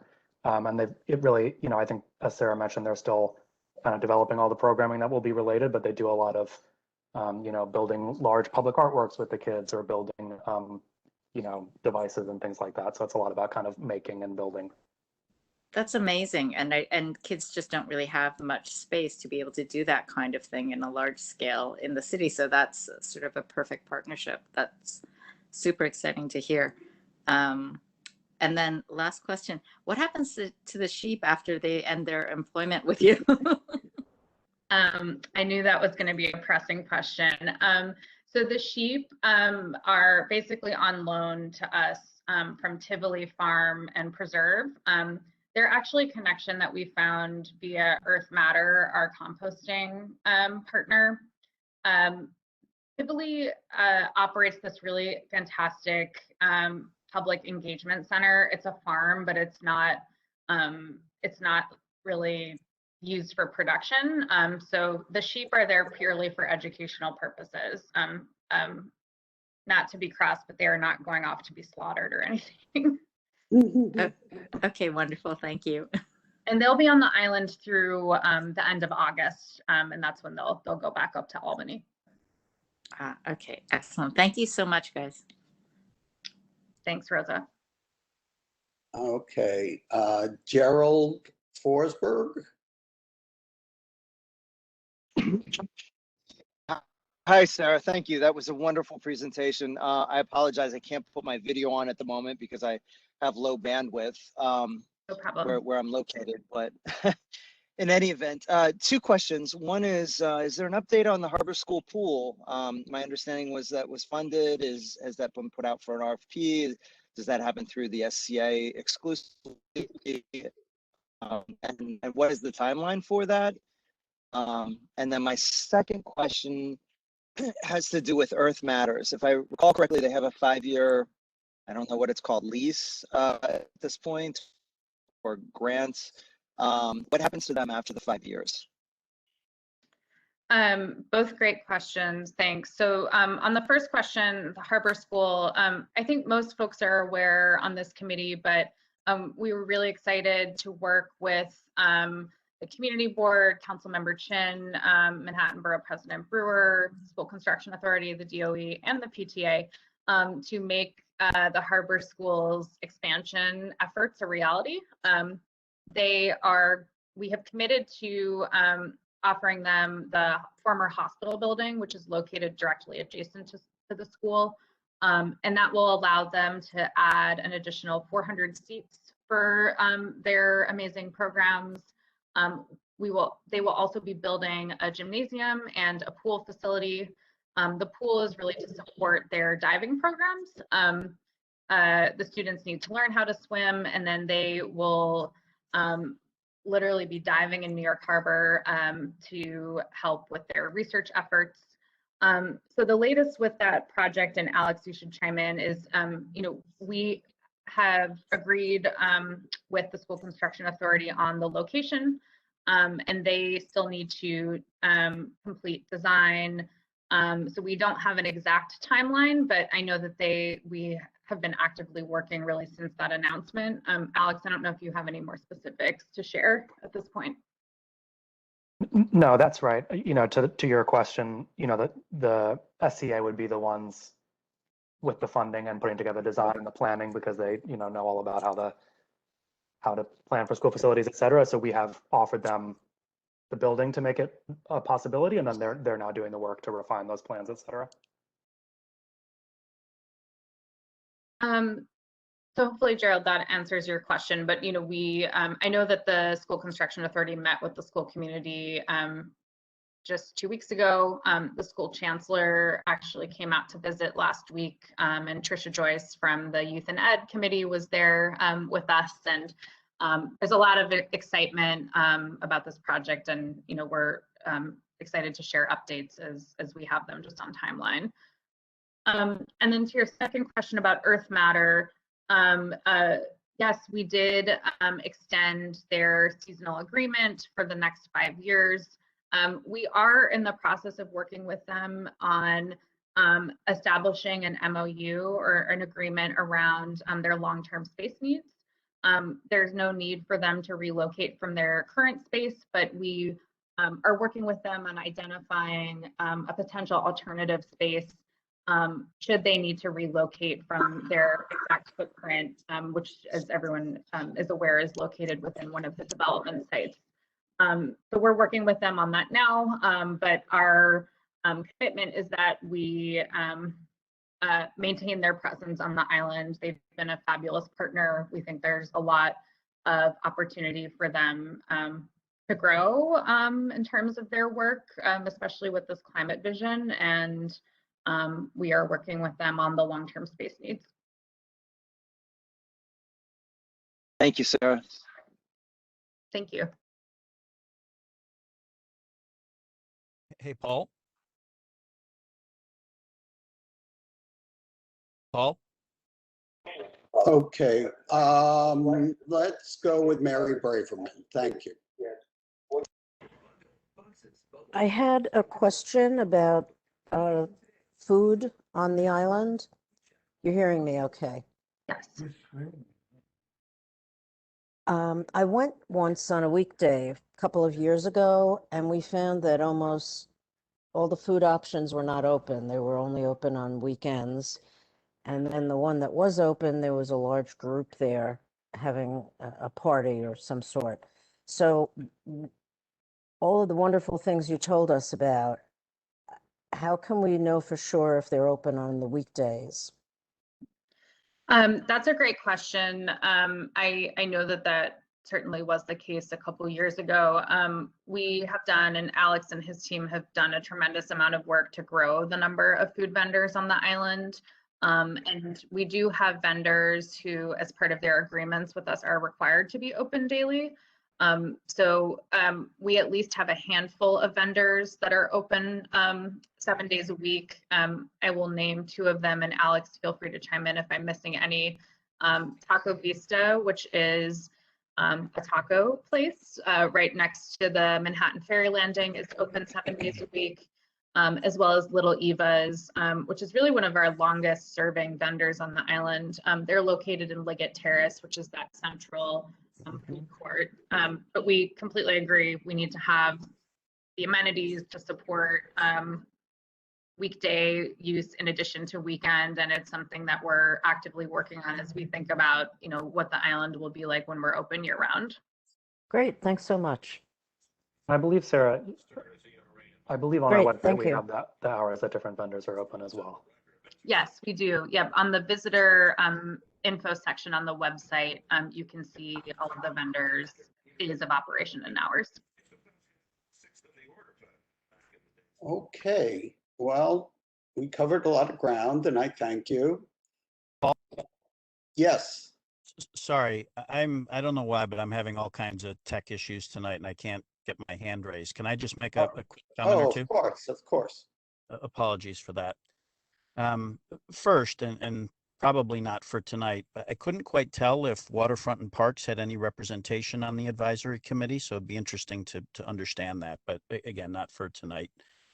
And then separately, Sarah, I just, on behalf of Downtown Little League, I wanted to thank you and your team for your patience with us this year. It has been, with the combination of COVID, managing the COVID environment, with East River Park resiliency, and with Battery Park City launching its ball field resiliency. It's been an unbelievably challenging year for our program. We've made 3 efforts to schedule games on Governor's Island without success. Families just weren't ready to jump on ferries en masse to come over for a ball game.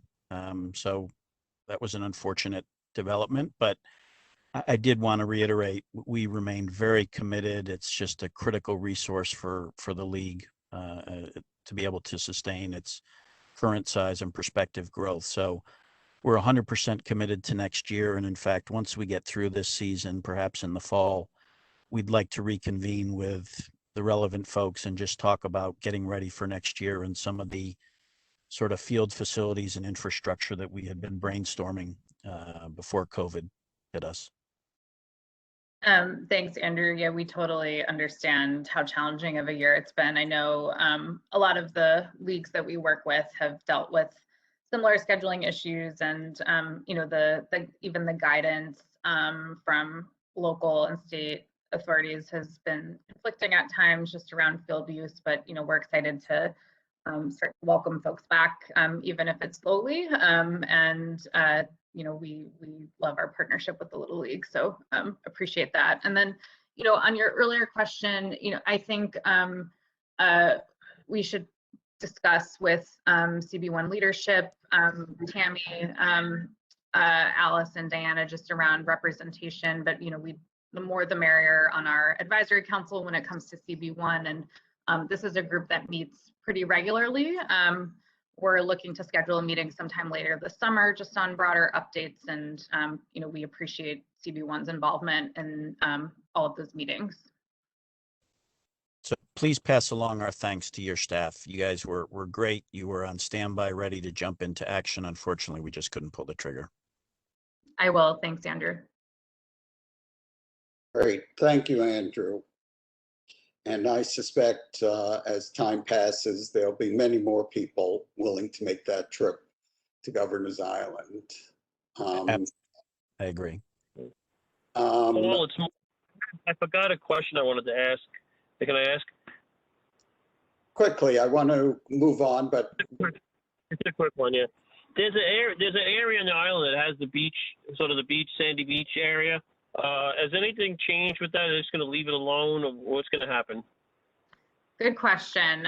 We get a lot of inquiries about the beach, and we did partner with the Waterfront Alliance a few years ago, who helped us develop a maritime activation plan that really identified the beach as a great opportunity for public engagement, opportunities to touch the water, do programming. So we are interested in looking into that further. We haven't made any specific changes on public access to that beach, but you know, having more get downs and opportunities to touch the water on the island is a priority and something that we're going to continue to study. So we will certainly share updates when we have them. Plus the birds like it there too. They do, indeed. So I hope it just stays there. However use it's going to be, that's what I hope for.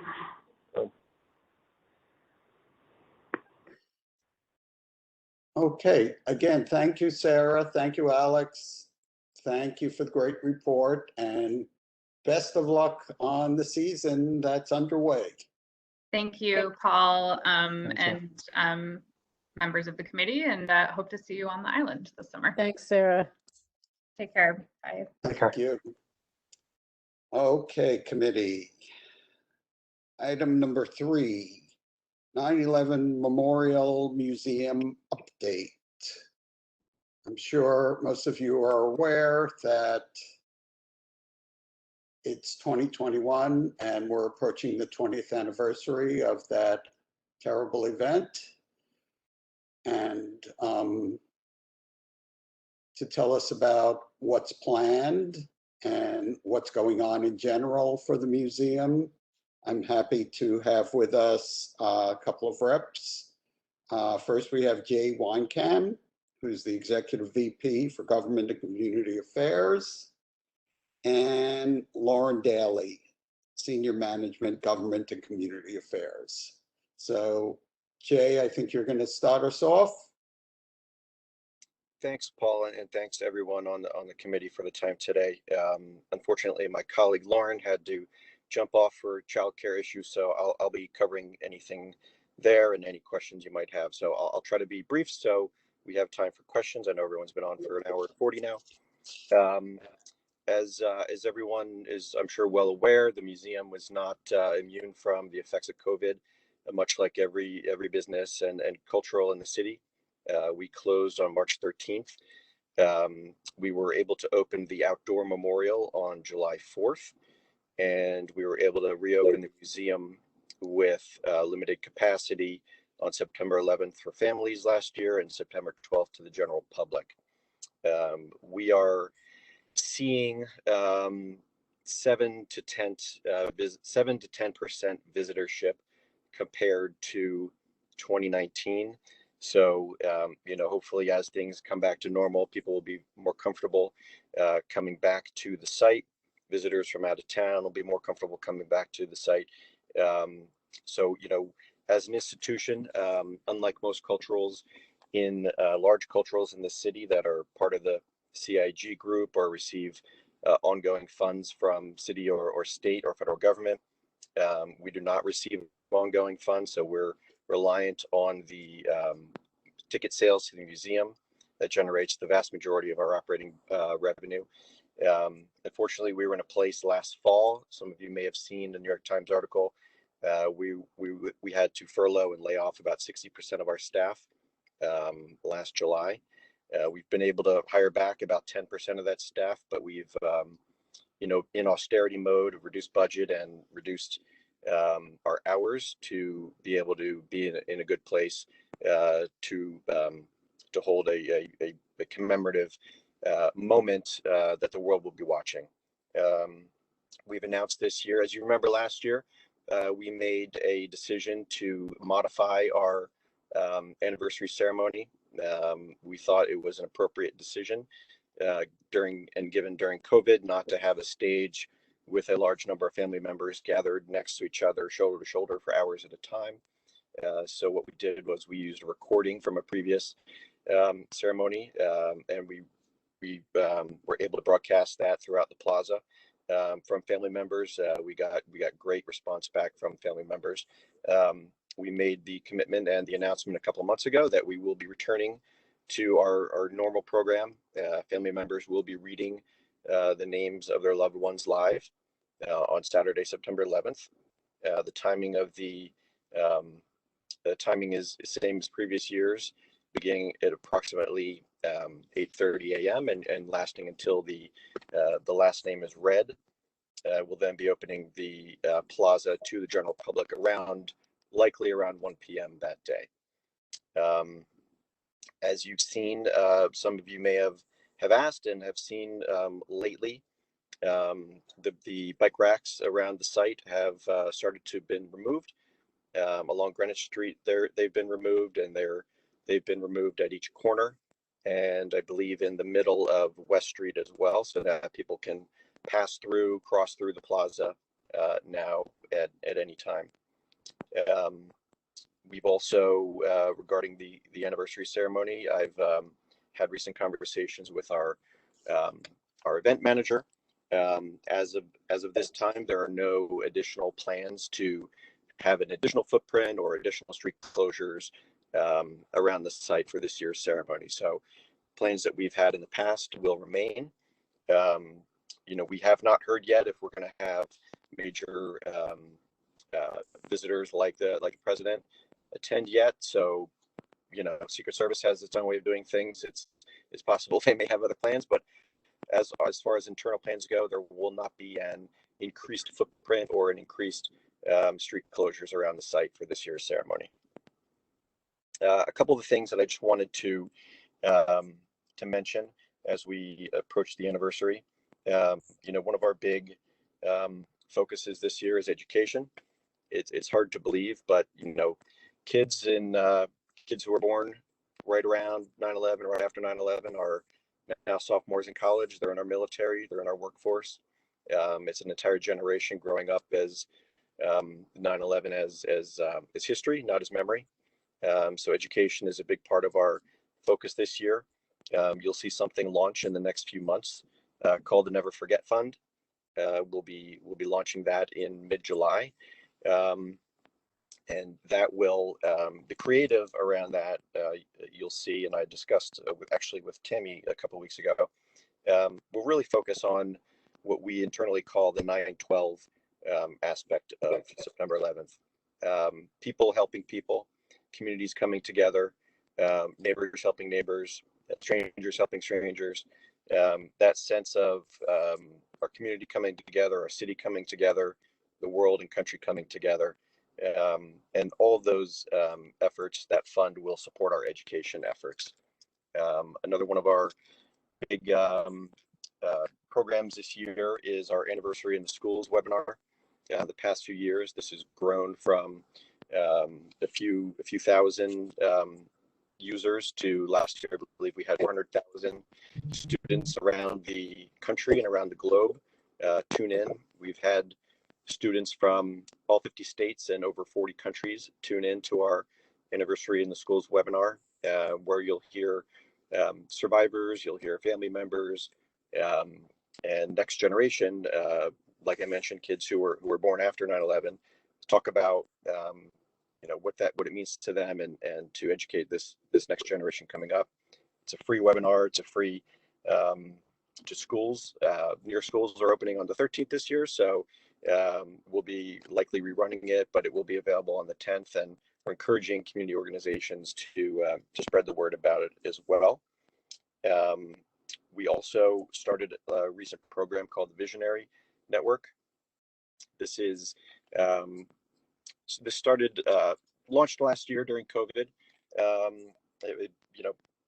We had bigger plans, but obviously COVID, ruined a lot of plans for everyone. This network is people between the ages of 21 and 45 who are kind of a next gen group wanting to get involved in supporting the memorial and supporting the mission. One of the projects they've done recently is they're going around and adopting 9/11 memorials throughout the 5 boroughs, throughout the state, and eventually throughout the country, and refurbishing them in advance of the 20th anniversary. As you know, there are over 1,000 9/11 memorials throughout the country. A lot of them have, over the years have gone into disrepair. And this group is, going out in communities and helping, volunteering their time to just, whether it's clean it up, plant some flowers. They were out at the postcards memorial in Staten Island a couple weeks ago and helped plant some trees out there. So it's a great group, and I'd be happy to send some more information on this and everything that I've talked about after this that could be shared to the committee. Another thing that I would like to mention is we've started something called Community Evenings every Monday. We're reserving a block of time for any community organization that would like to visit the memorial for free. Widely popular, and we've so far filled almost every Monday since December, when this was, or late last fall when this was launched. We'd love the opportunity to put something for CB1 or any other organization that you would like to partner with. We create a unique URL where you can reserve tickets, and it's been really popular. We've had not just 9/11 groups take advantage of it, but groups for Queens, call it like El Puente. We've had some Title I schools come. We've worked with some state representatives to bring groups through. So it's been very popular. I would love to find a Monday for CB1 to partner with us on that, or really bring in any other community organization that you'd like to partner with for that. Lastly, two other quick things. The Tribute and Light will again run this year. We announced that a few months ago in March, and we're asking. Well, that's called Tribute and Light. We're also asking we have something called Tribute in Lights, plural, where we're asking buildings, stores, major, major pieces of infrastructure to be lit up in memorial blue on 9/11. So we're working with the city and state private buildings to get them lit up in memorial blue for the evening of September 11th. And then lastly, before there are any questions, we would love, and something I mentioned to Tammy a couple of weeks ago as well, we'd love to be able to host, if you it's also fit, we'd love to be able to host one of your board meetings in the museum this fall, when things are, quote unquote, back to normal. Everyone's been real used to Zoom these days, but it'd be great to get everyone in a room together as well. And I would love to work with Paul, with the committee, with anyone else to see if that's something you'd like to pursue. So like I mentioned, unfortunately, my colleague Lauren had to jump off, but I'd be happy to answer any questions that you might have. And thanks again for your time. I really do appreciate it. Okay, so let me then turn it over to some of the committee members for questions, and I may chime in later. Wendy Chapman. Hi, Jay. This is Wendy. Thank you so much for this presentation. I live in Tribeca, and I actually have a 20-year-old in November, and I was pregnant when 9/11 happened. And I actually have taken my kids to the memorial over time. I haven't taken them in the last few years, of course. But what I'm completely struck by is how many parents that I've spoken to that my kids went to elementary and middle school in this neighborhood have never taken their kids to the 9/11 memorial. And in fact, many of the parents themselves don't feel comfortable still. They lived through it like we all did, and they want to just forget it. I try always to say, listen, our kids have no sense of their neighborhood history. I mean, this happened just a few blocks from our home. And, every year it comes up, of course, but the neighborhood itself and the vast majority, I mean, I ask a lot of parents because I used to be the PTA president at PS 150, and people just want to not get involved. And I just really feel like it's wonderful to hear all the things you do for schools, but it's always, I mean, you'd be surprised how few kids in Community Board 1 have ever been to your museum. I would suspect it's a very small number. So is there any way we could do a little more local outreach to the elementary schools and the middle schools? And quite frankly, I mean, to your point, my kids are college kids now, and I just really feel like it's a shame. So any suggestions, I try, but any suggestions you have would be helpful. Yeah, and thank you for that, Wendy. That it's a very good point. We have, and not one that is that odd, actually. We found that New Yorkers are not some of our bigger visitors. We only get 15% of our visitorship is from the tri-state. Even New Yorkers is smaller than that. We did have a marketing campaign for a number of years called Our City, Our Story, where we had local well-known actors and people telling their stories to encourage New Yorkers to come. We certainly have professional development programs with teachers. We have education curriculum that's all free, from essentially grade school through high school. I really, and we've gone out into schools as well. I would love to pull some of our education team perhaps together to find out how we can encourage some of the local schools to get more engaged. But it is certainly not a unique situation. We found that people are a lot of people are they'll come to the memorial. They're not interested in coming to the museum is probably most common.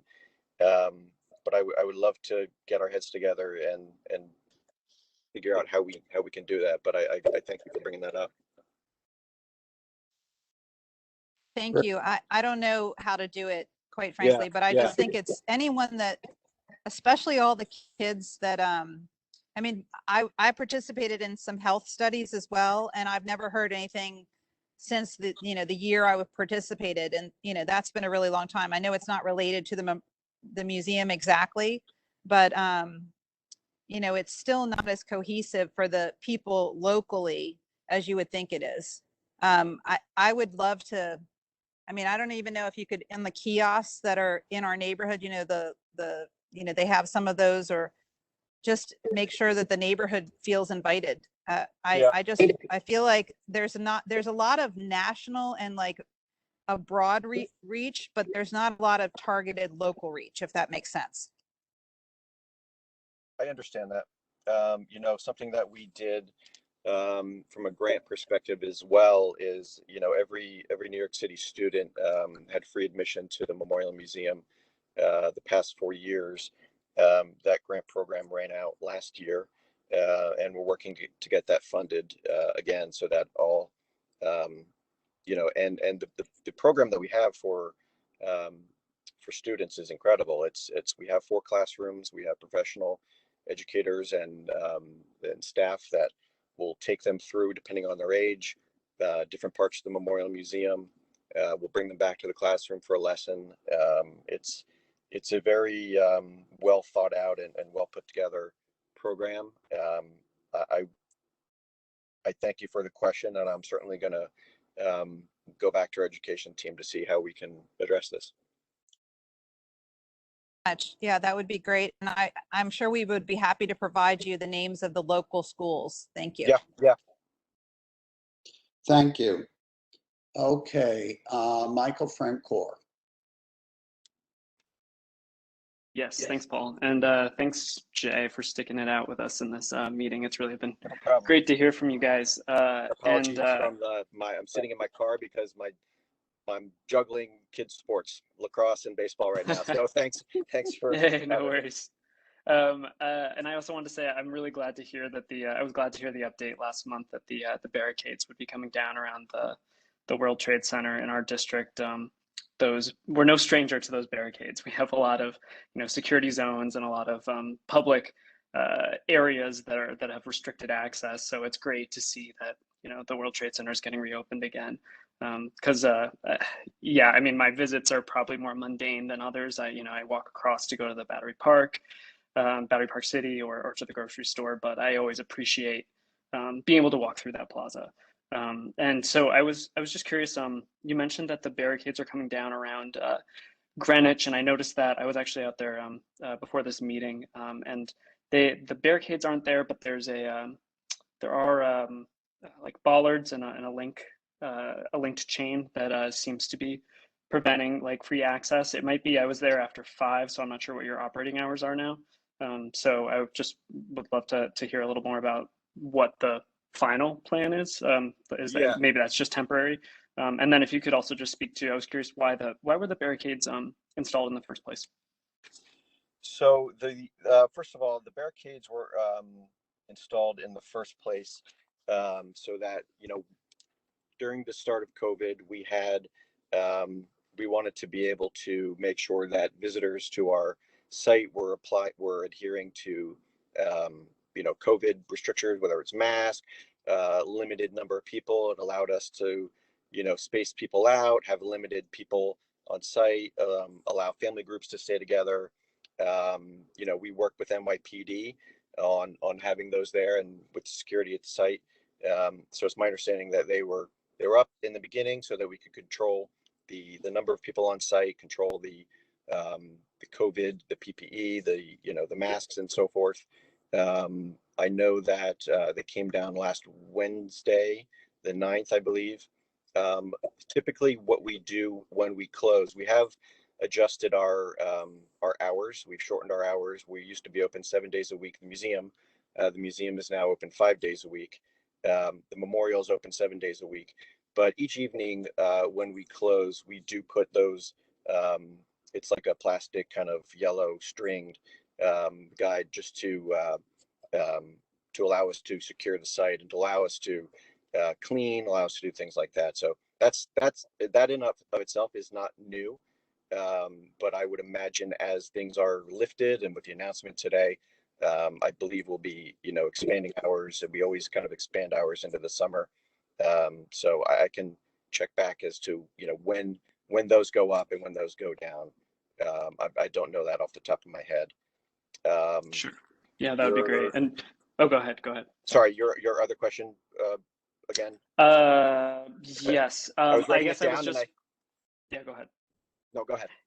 Oh, yes. I think you answered most of my questions. I guess I just didn't realize that even before COVID, that the memorial was or the area by the fountains, that was access was restricted after hours.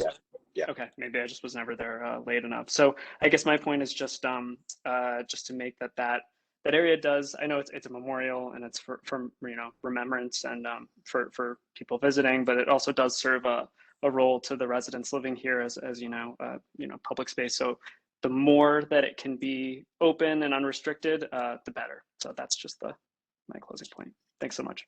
Thank you, Michael. Thank you, Michael. Let's go next to Kathleen Gupta. Jay, I'm sure you know Kathleen, a 9/11 survivor from CB1. Go ahead, Kathleen. Hi, I have one question and two comments. So the question is, in past years, on September 10th, there was a community night, not just local, but, members of, family members and first responders. Are you planning that again for this year? Yes, Kathleen, we certainly are. As of right now, and I apologize if I didn't mention that in my update, but yes, the evening of September 10th will be reserved for community members. I believe what we're going to do is have from 2 p.m. till closing. We are not selling tickets to the general public, and that will, that'll be just for community members. I can circle back with you on specifics there, but absolutely we'll be doing that again. One thing that perhaps, we may want to do, and, if CB1 wanted to have kind of a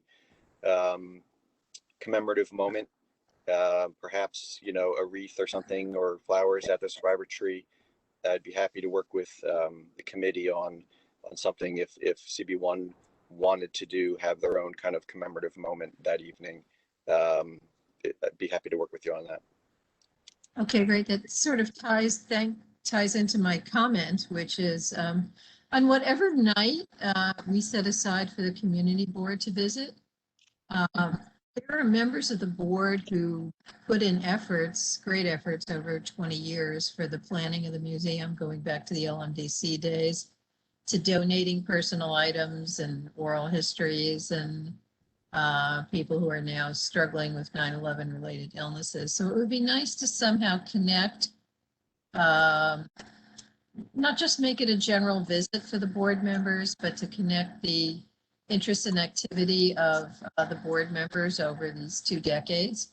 And I'd be very happy to work with you on that behind the scenes. But yeah, I like that. Right off the top of my head, I can think of 5 people who, fit into that category, and several others. And finally, building on what Wendy said about children in the schools, it's equally true of workers in the community, and I'm thinking specifically of the doormen and maintenance staff in my gateway buildings who just cannot go there. And I mean, I've offered to personally escort people on, a one-on-one basis and take them. So the need is there. I don't know that we've ever really figured out a way to get past that reluctance, but I hope there's something, and I hope that they can see something that speaks to their experience and their contribution to rebuilding. Yeah, it's definitely pervasive. We like I said, we did have a local campaign called Our City, Our Story. With well-known and even not so well-known people talking about the importance of visiting, the importance of remembering, and it's certainly, you know, I have friends. I've worked here for a long time, and I have friends as well who just have no interest in coming, and it's just too hurtful for them. So I'd love to at least try to work on, you know, how we can do that, whether it's, you know, through, you know, starting younger with education and local schools would be, you know, maybe if the kids go, the parents will see that it's okay. So, but thanks for bringing that up. Okay, thank you. Thank you, Kathy. Yes, and count me in on that. I was certainly one of the people. I was the district manager of the community board during that time. Spent years and years of my career trying to help recover from that. So I'd love to partake in those efforts to both re-educate people and give the community an opportunity to come together. Thank you. Rosa. Well, hi, Jay. Hey, Rosa. So I think I'm going to touch on what all the prior speakers touched on. So currently my son is 8 and at PS 150, which is the school that Wendy mentioned. And I have to admit also that I have never been to the museum, even though I walk through the site pretty much on a daily basis at, you know, twice a day, or no, 4 times a day actually. And I think that there is a deep underlying sadness about the museum and about the events of 9/11, and I'm not quite sure that I want to, you know, be face to face with the artifacts of that time. But I do have to say that as somebody who, you know, went through it, that the memorial, the outside, the exterior of the park is actually very soothing. And that is how I've, you know, slowly broached the topic of what happened there with my son, because I'm not sure, you know, quite when he's ready to understand the full extent of what happened there. But, you know, so I sort of tiptoe around it and slowly, you know, give him more and more information as he gets older.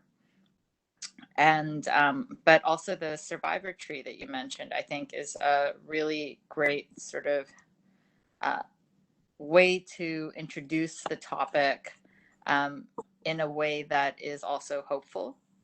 And I think that at least for, you know, for my child, I think that that's a way that was a better way for me to introduce that to him for his age. So then that's also going to touch on segue into the aspect of access, because I was very saddened, given that I go through that area quite often, when the park got cordoned off and barricaded, and then when there was limited access. And I'm very, very thankful that you have started to open it up. However, the metal barricades have only come down on one side, and the other 3 sides, the barricades remain, and with very limited sort of egress points along those 3 sides. And prior to the Memorial Park being closed off this past year, it was open for significantly longer hours than it is now. I believe now it's, you know, from 10 to 5 p.m. So for the community, that's actually a huge loss in terms of access to the area, access to, you know, what little greenery we have in our neighborhood, and access to the memorial. So I am really hoping that you will, you know, reopen it back to the hours that it used to be at prior to coronavirus. And I fully support a way to sort of engage the neighborhood community, and especially the schools and the kids. It's such a difficult topic. And, you know, I think we all, you know, have our own issues when dealing with it still. So and I think we have a lot of sort of sensitivity and trepidation about how to do it properly. But yeah, I'm one of the people who hasn't actually stepped into the memorial yet. Well, not the memorial, but the museum yet, because I'm not quite sure, when I'll feel comfortable doing so. Thank you. Thanks for that. Thanks for that, Rosa. Yeah, I also, and I'm hoping to have some more info on the rest of the bike racks. They are open at each corner too, so you can certainly go through the site. I understand that some of them still remain. I'm waiting on some updated info as to when they'll fully be removed. And as far as the hours, as I mentioned at the top, we're about 50% of the staff that we were pre-COVID. So we just, we had to reduce our hours to be able to be fiscally responsible and to be able to run the place. We are all hoping that we'll be able to expand hours soon, and I'll certainly, once that happens, I'll certainly report back and let you know when those decisions are hopefully coming. Thank you very much. Thank you. I have one more committee member, Mark. Oh, thank you, Mark Amaruso. Paul. I was a first responder on 9/11. I was down there for the first 3.5 days. And what you said, you have some types of education programs, and I usually bring this up, and Paul will remember this, even in our own resolutions. It wasn't intentional. It just always seemed to be an oversight that first responder volunteers always seem to be left out. We don't have a union representative like the police and fire department and all the others. So I'd asked just to remind you of that, and that you include that group. I don't know. I just seem to be maybe the unofficial spokesperson for this. So if that's something you can include, eventually, after I was being, the squeaky wheel all the time, it did show up in legislation down the road and things like that. So I'd appreciate it if you'd keep that in mind. Certainly, Mark, and thanks for that. And I'm not sure if you've had the opportunity. In 2019, we actually expanded the memorial to include what we call now the Memorial Glade. The Glade, which is about an acre of space that is adjacent to the South Pool, to the west of the South Pool, that is dedicated to all, first responders, community members, who not only volunteered, worked on the site, but who are, suffering effects to this day, and not just physical effects, mental, emotional effects as well. I know that as you go through the Glade to the entrance and exit, there's a steel column that mentions all those who came, all those who came when we needed them most, including community members, not just like you mentioned, paid first responders. So thank you for that, and we'll certainly keep that in mind. Well, I was lucky. I was able to get a respirator on September 12th, but I can tell you it's a lot of stories of people who didn't, or in the ridiculous reasons why. But I can talk to you offline about that if you're curious. Sure. Okay. Thank you. Thank you, Mark. Thank you, Mark. Okay. Well, Paul? Yes. Who else is there? Sorry, it's Andrew. And again, I can't get my hand raised. Apologies. Jay, quick question. With respect to, I guess it's Monday Community Day or community organizations, do you have particular capacity issues and hours that you focus on? We have, I can get back on the hours. It's typically towards the end of the day, so that people could possibly, come around between 3 and 4, stay till 5. I think it's 3 to 5. Capacity is not an issue. We've had as small groups as 10 people and as big as 70 people. And honestly, if you need more, we'll certainly work with you on that. So I'd love to be able to work with not just CB1, but any community group that you all may work with, volunteer with. We're just trying to get, we're trying to going back to our, Wendy's question and Kathleen's question. We're trying to get New Yorkers to come see the place, and these Monday community evenings have been super popular. So Jay, I might reach out to you offline. Perfect. I'd certainly be interested in structuring something for the families of our Downtown Little League program, which family-wise numbers about 700, participant-wise about 1,200. Again, I don't know how we do something like that, but yeah, I'd like to follow up and talk to you. Sure thing, Andy. We could do it over a course of weeks. You could gauge interest, and I'd be more than happy to work with you on that. Love that idea. Great. I'll follow up. Thanks. Great. Thank you, Andrew. Sounds good. Perfect way to reach some of those younger people. Okay. Let me just pass along something that Mary Braverman wrote. May I also support having the Memorial Plaza open for longer hours? It is a resource for local residents and a vital passageway through the neighborhood. Okay. Got it. Thank you. So with that, thank you, Jay, for all the work you're doing and have done over the years. Jay's been around for a while, and he's really been a great resource for the community, and I certainly appreciate it, and I think others do as well. And we look forward to working with you on several of the programs and ideas that you announced and that came from our discussion. Fantastic, and thank you for the time, Paul. Thanks for working with you over the years as well. I'd love to follow up with you guys on all this stuff. So we'll be in touch. Will do. Thanks again. You have a great day. Take care, you too. Okay. Committee, we're up to the final item because Hudson River Park has been delayed till July. That is correct, right, Andrew? I believe so. Okay. Yes, so let's move along. The last item then is Art on the Avenue storefront project, a Downtown Alliance project. Tina and Natalie and Ariana are here from the Alliance. So I will just throw it over to you guys, and whoever wants to start it off, go for it. Great. I'll just be sharing my screen.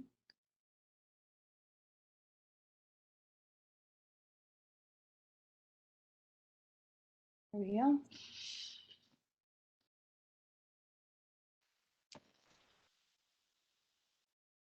Well, thanks everyone for having us here tonight. We'd like to tell you about our upcoming project called Art on the Ave.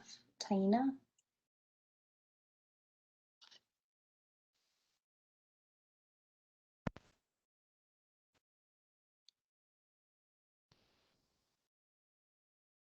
Hello? Yes. Can you hear me now? Yes. I'm sorry. I don't know. I thought I was speaking and nobody was hearing me. I'm sorry. My name is Tina Prado. I'm Chief of Staff at the Downtown Alliance. I was here a few months ago at the committee as well for another project. And we're back here tonight to talk about Art on the Ave, an arts program that we're looking to launch in the fall. And we're excited to partner with Art on the Ave, a grassroots organization that was started during the pandemic in other parts of the city. So I'm going to pass it off to Natalie and Ariana, who work in our office, who are going to go through the slides, and we'd be happy to answer any questions at the end. And I just want to point out that Ariana, one of our planners, today is her birthday. So she's staying here with us and celebrating with Community Board 1. So we want to be nice to her tonight and have her sort of enjoy her evening with us tonight. So I'm passing it over to you, Ari. Thank you, Taina. Hi, everyone. I am Ari. I work with the Downtown Alliance along with Natalie. We do a lot of the placement projects. And share information about the next project that we have in this fall that we're excited about. to share some information about the project with you and give you a heads up on some exciting things that we've got coming down the pipeline. So we're working with an organization called Art on the Ave. We're sponsoring a project with them. Art on the Ave is a community arts organization. They have worked in other parts of the city before. The organization was started actually by a mother-daughter duo team based in New York City. They're educators, teachers who love the arts and who work in the arts. And they created this initiative in order to fill vacant storefronts with interesting artwork to help support the arts community and local artists in the city. And also to sort of address some challenging topics that the community has faced over the past year plus. This has been a way to sort of put those conversations in the forefront and create a conversation around the community and around the arts. So this first exhibition that they launched was along Columbus Avenue in coordination with the Columbus Avenue bid. They currently have an exhibition on in the West Village. You can go to the West Village and check out the work that they have up in storefronts there. It's up through the 8th of July. We encourage you to do that. It looks great. And we're really excited about bringing this downtown in sort of a new and different context. So the concept of the organization and of the project basically is to coordinate with property owners who have vacant storefronts, fill those storefronts with gallery walls that are temporary, that will host the artwork, and will be displayed nicely. You can see in some of these photos how the artwork looks. And there will be QR codes on the windows so that people passing by on the sidewalk can look into the window, check out the artwork, and access some additional information about the artists, about their work, and also be able to purchase the work directly from the artist, all via QR code. Sort of a combination of the visual arts and a bit of a tech component. There will be some audio description of the work and information about the artists and their bios, all available via this QR code. The sort of process, I'll just briefly discuss the process of vetting the artwork. It will all be vetted through experienced curators and then installed in the storefront windows with the sort of what we're currently working by.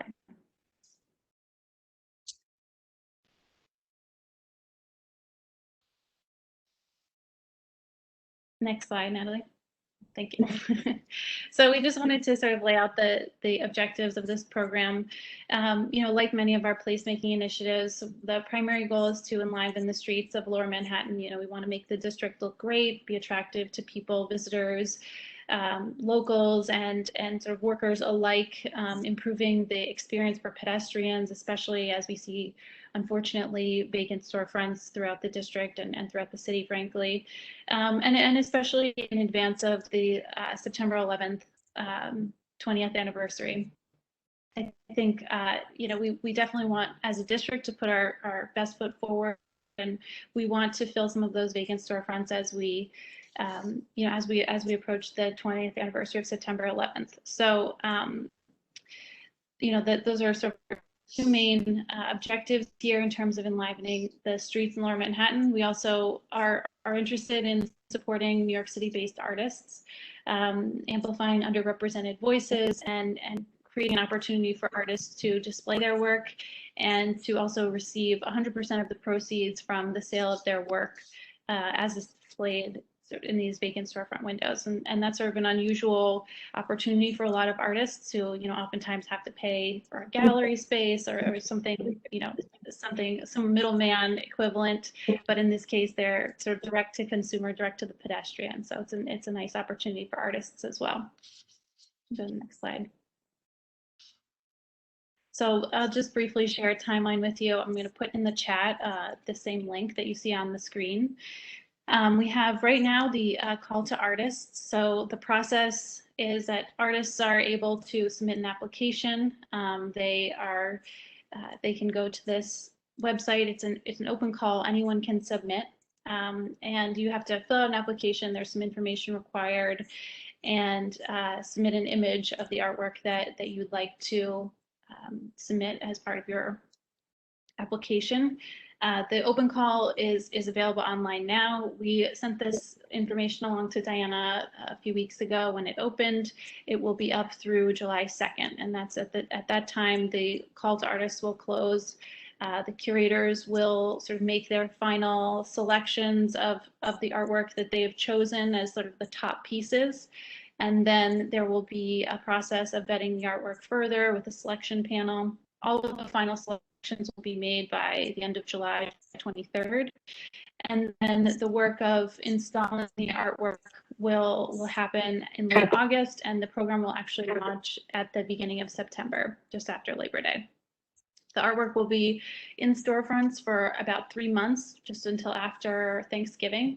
Of course, if a property leases in that period of time, we would remove the artwork and sort of allow the next tenant to move in. Of course, the objective is eventually to fill these spaces. So we understand our partners are very flexible in that regard.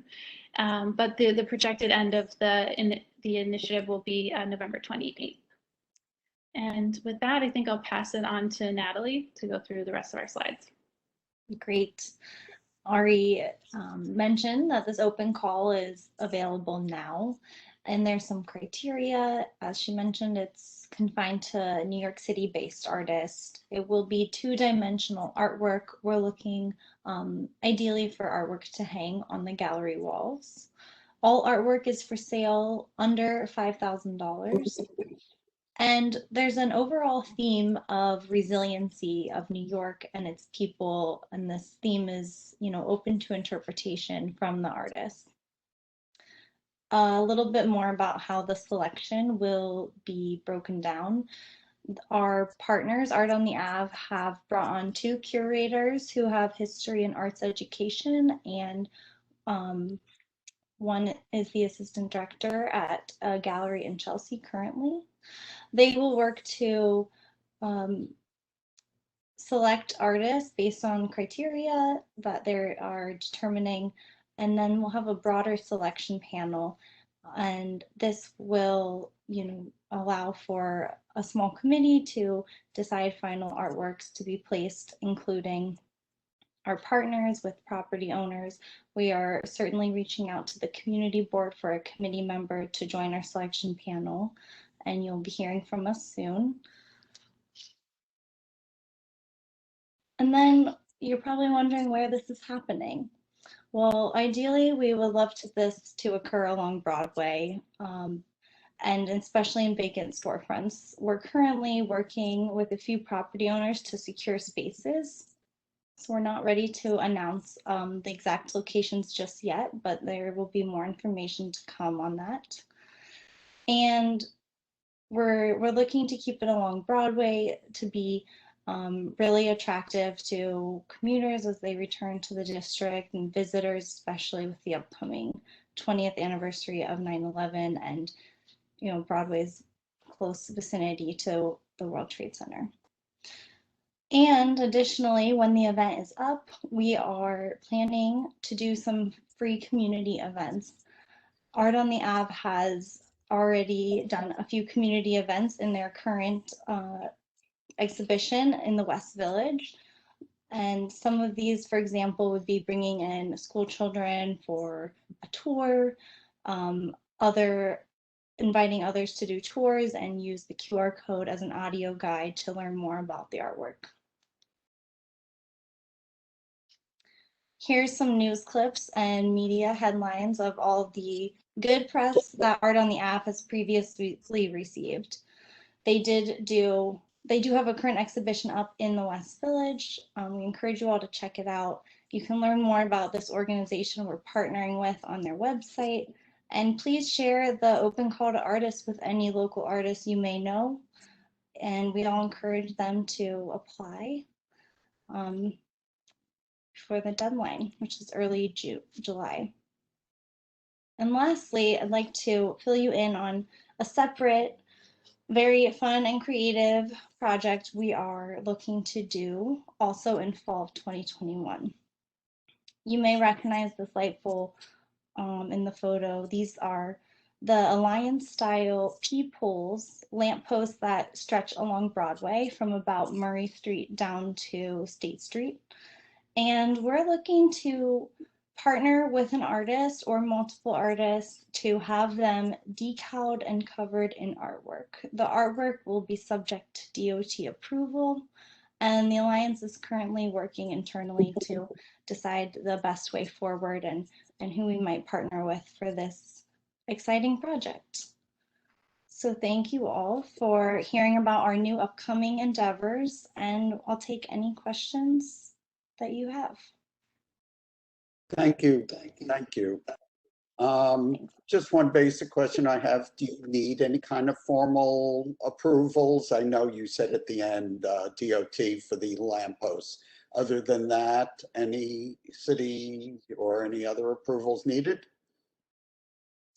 No, for the lamppost, it'll just go through a DOT approval, most likely through their art interventions program.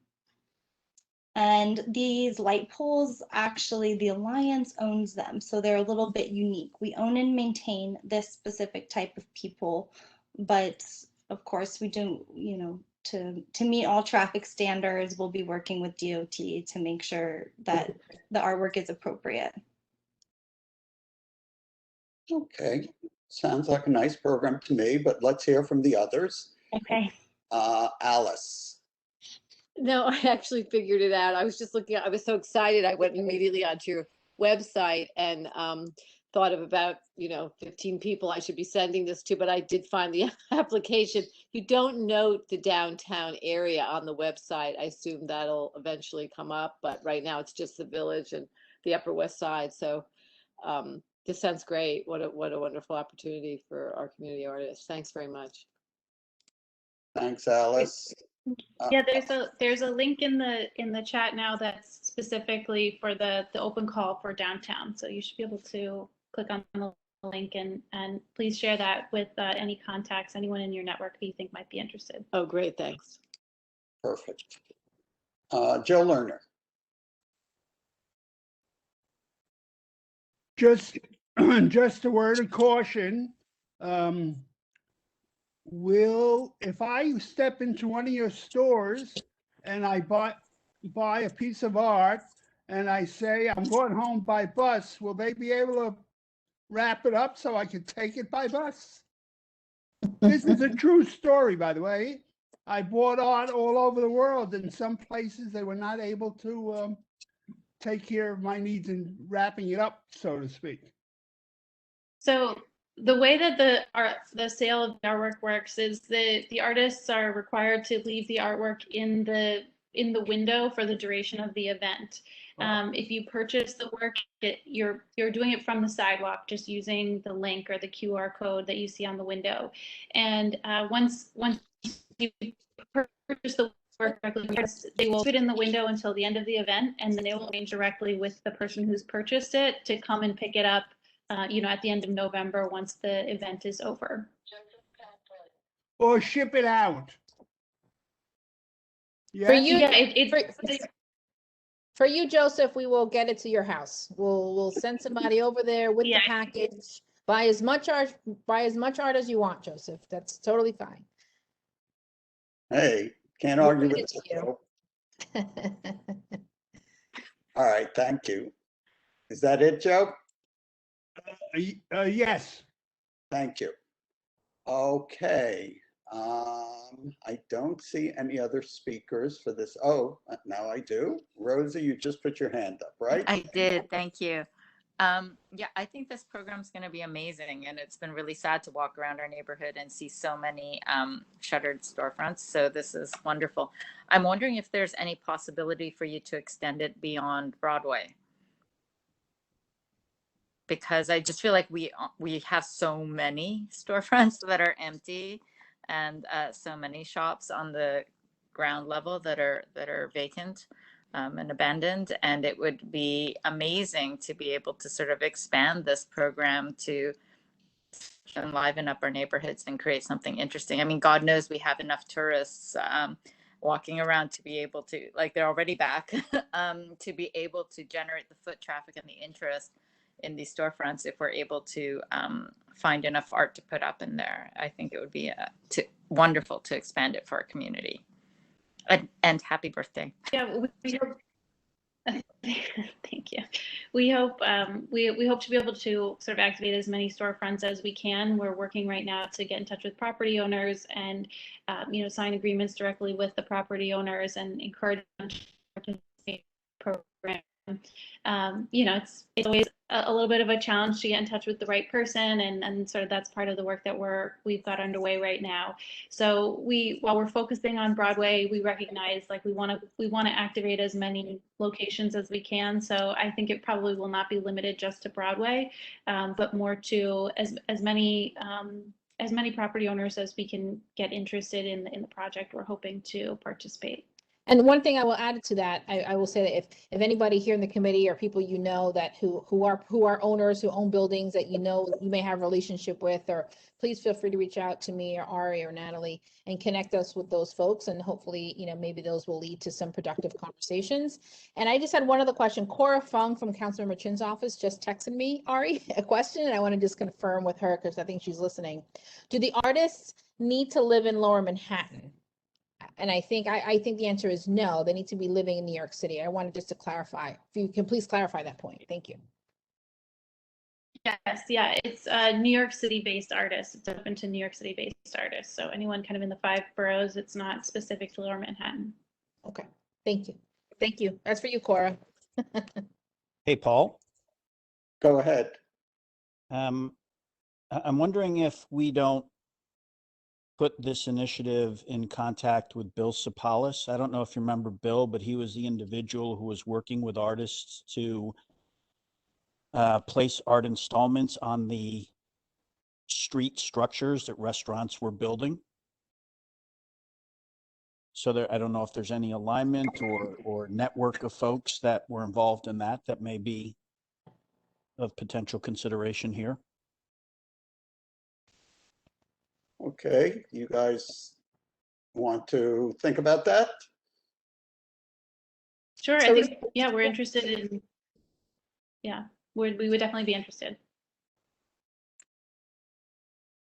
Okay, so Andrew, maybe pass along the contact info if you have it.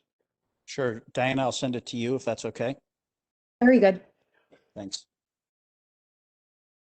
Okay, Richard Corman. Yeah, thanks, Paul. Yeah, this is a great program, and especially since Lower Manhattan was really very much an art community from its inception, or from its recent inception. I was wondering if there was a way. I appreciate that it's open to all the artists.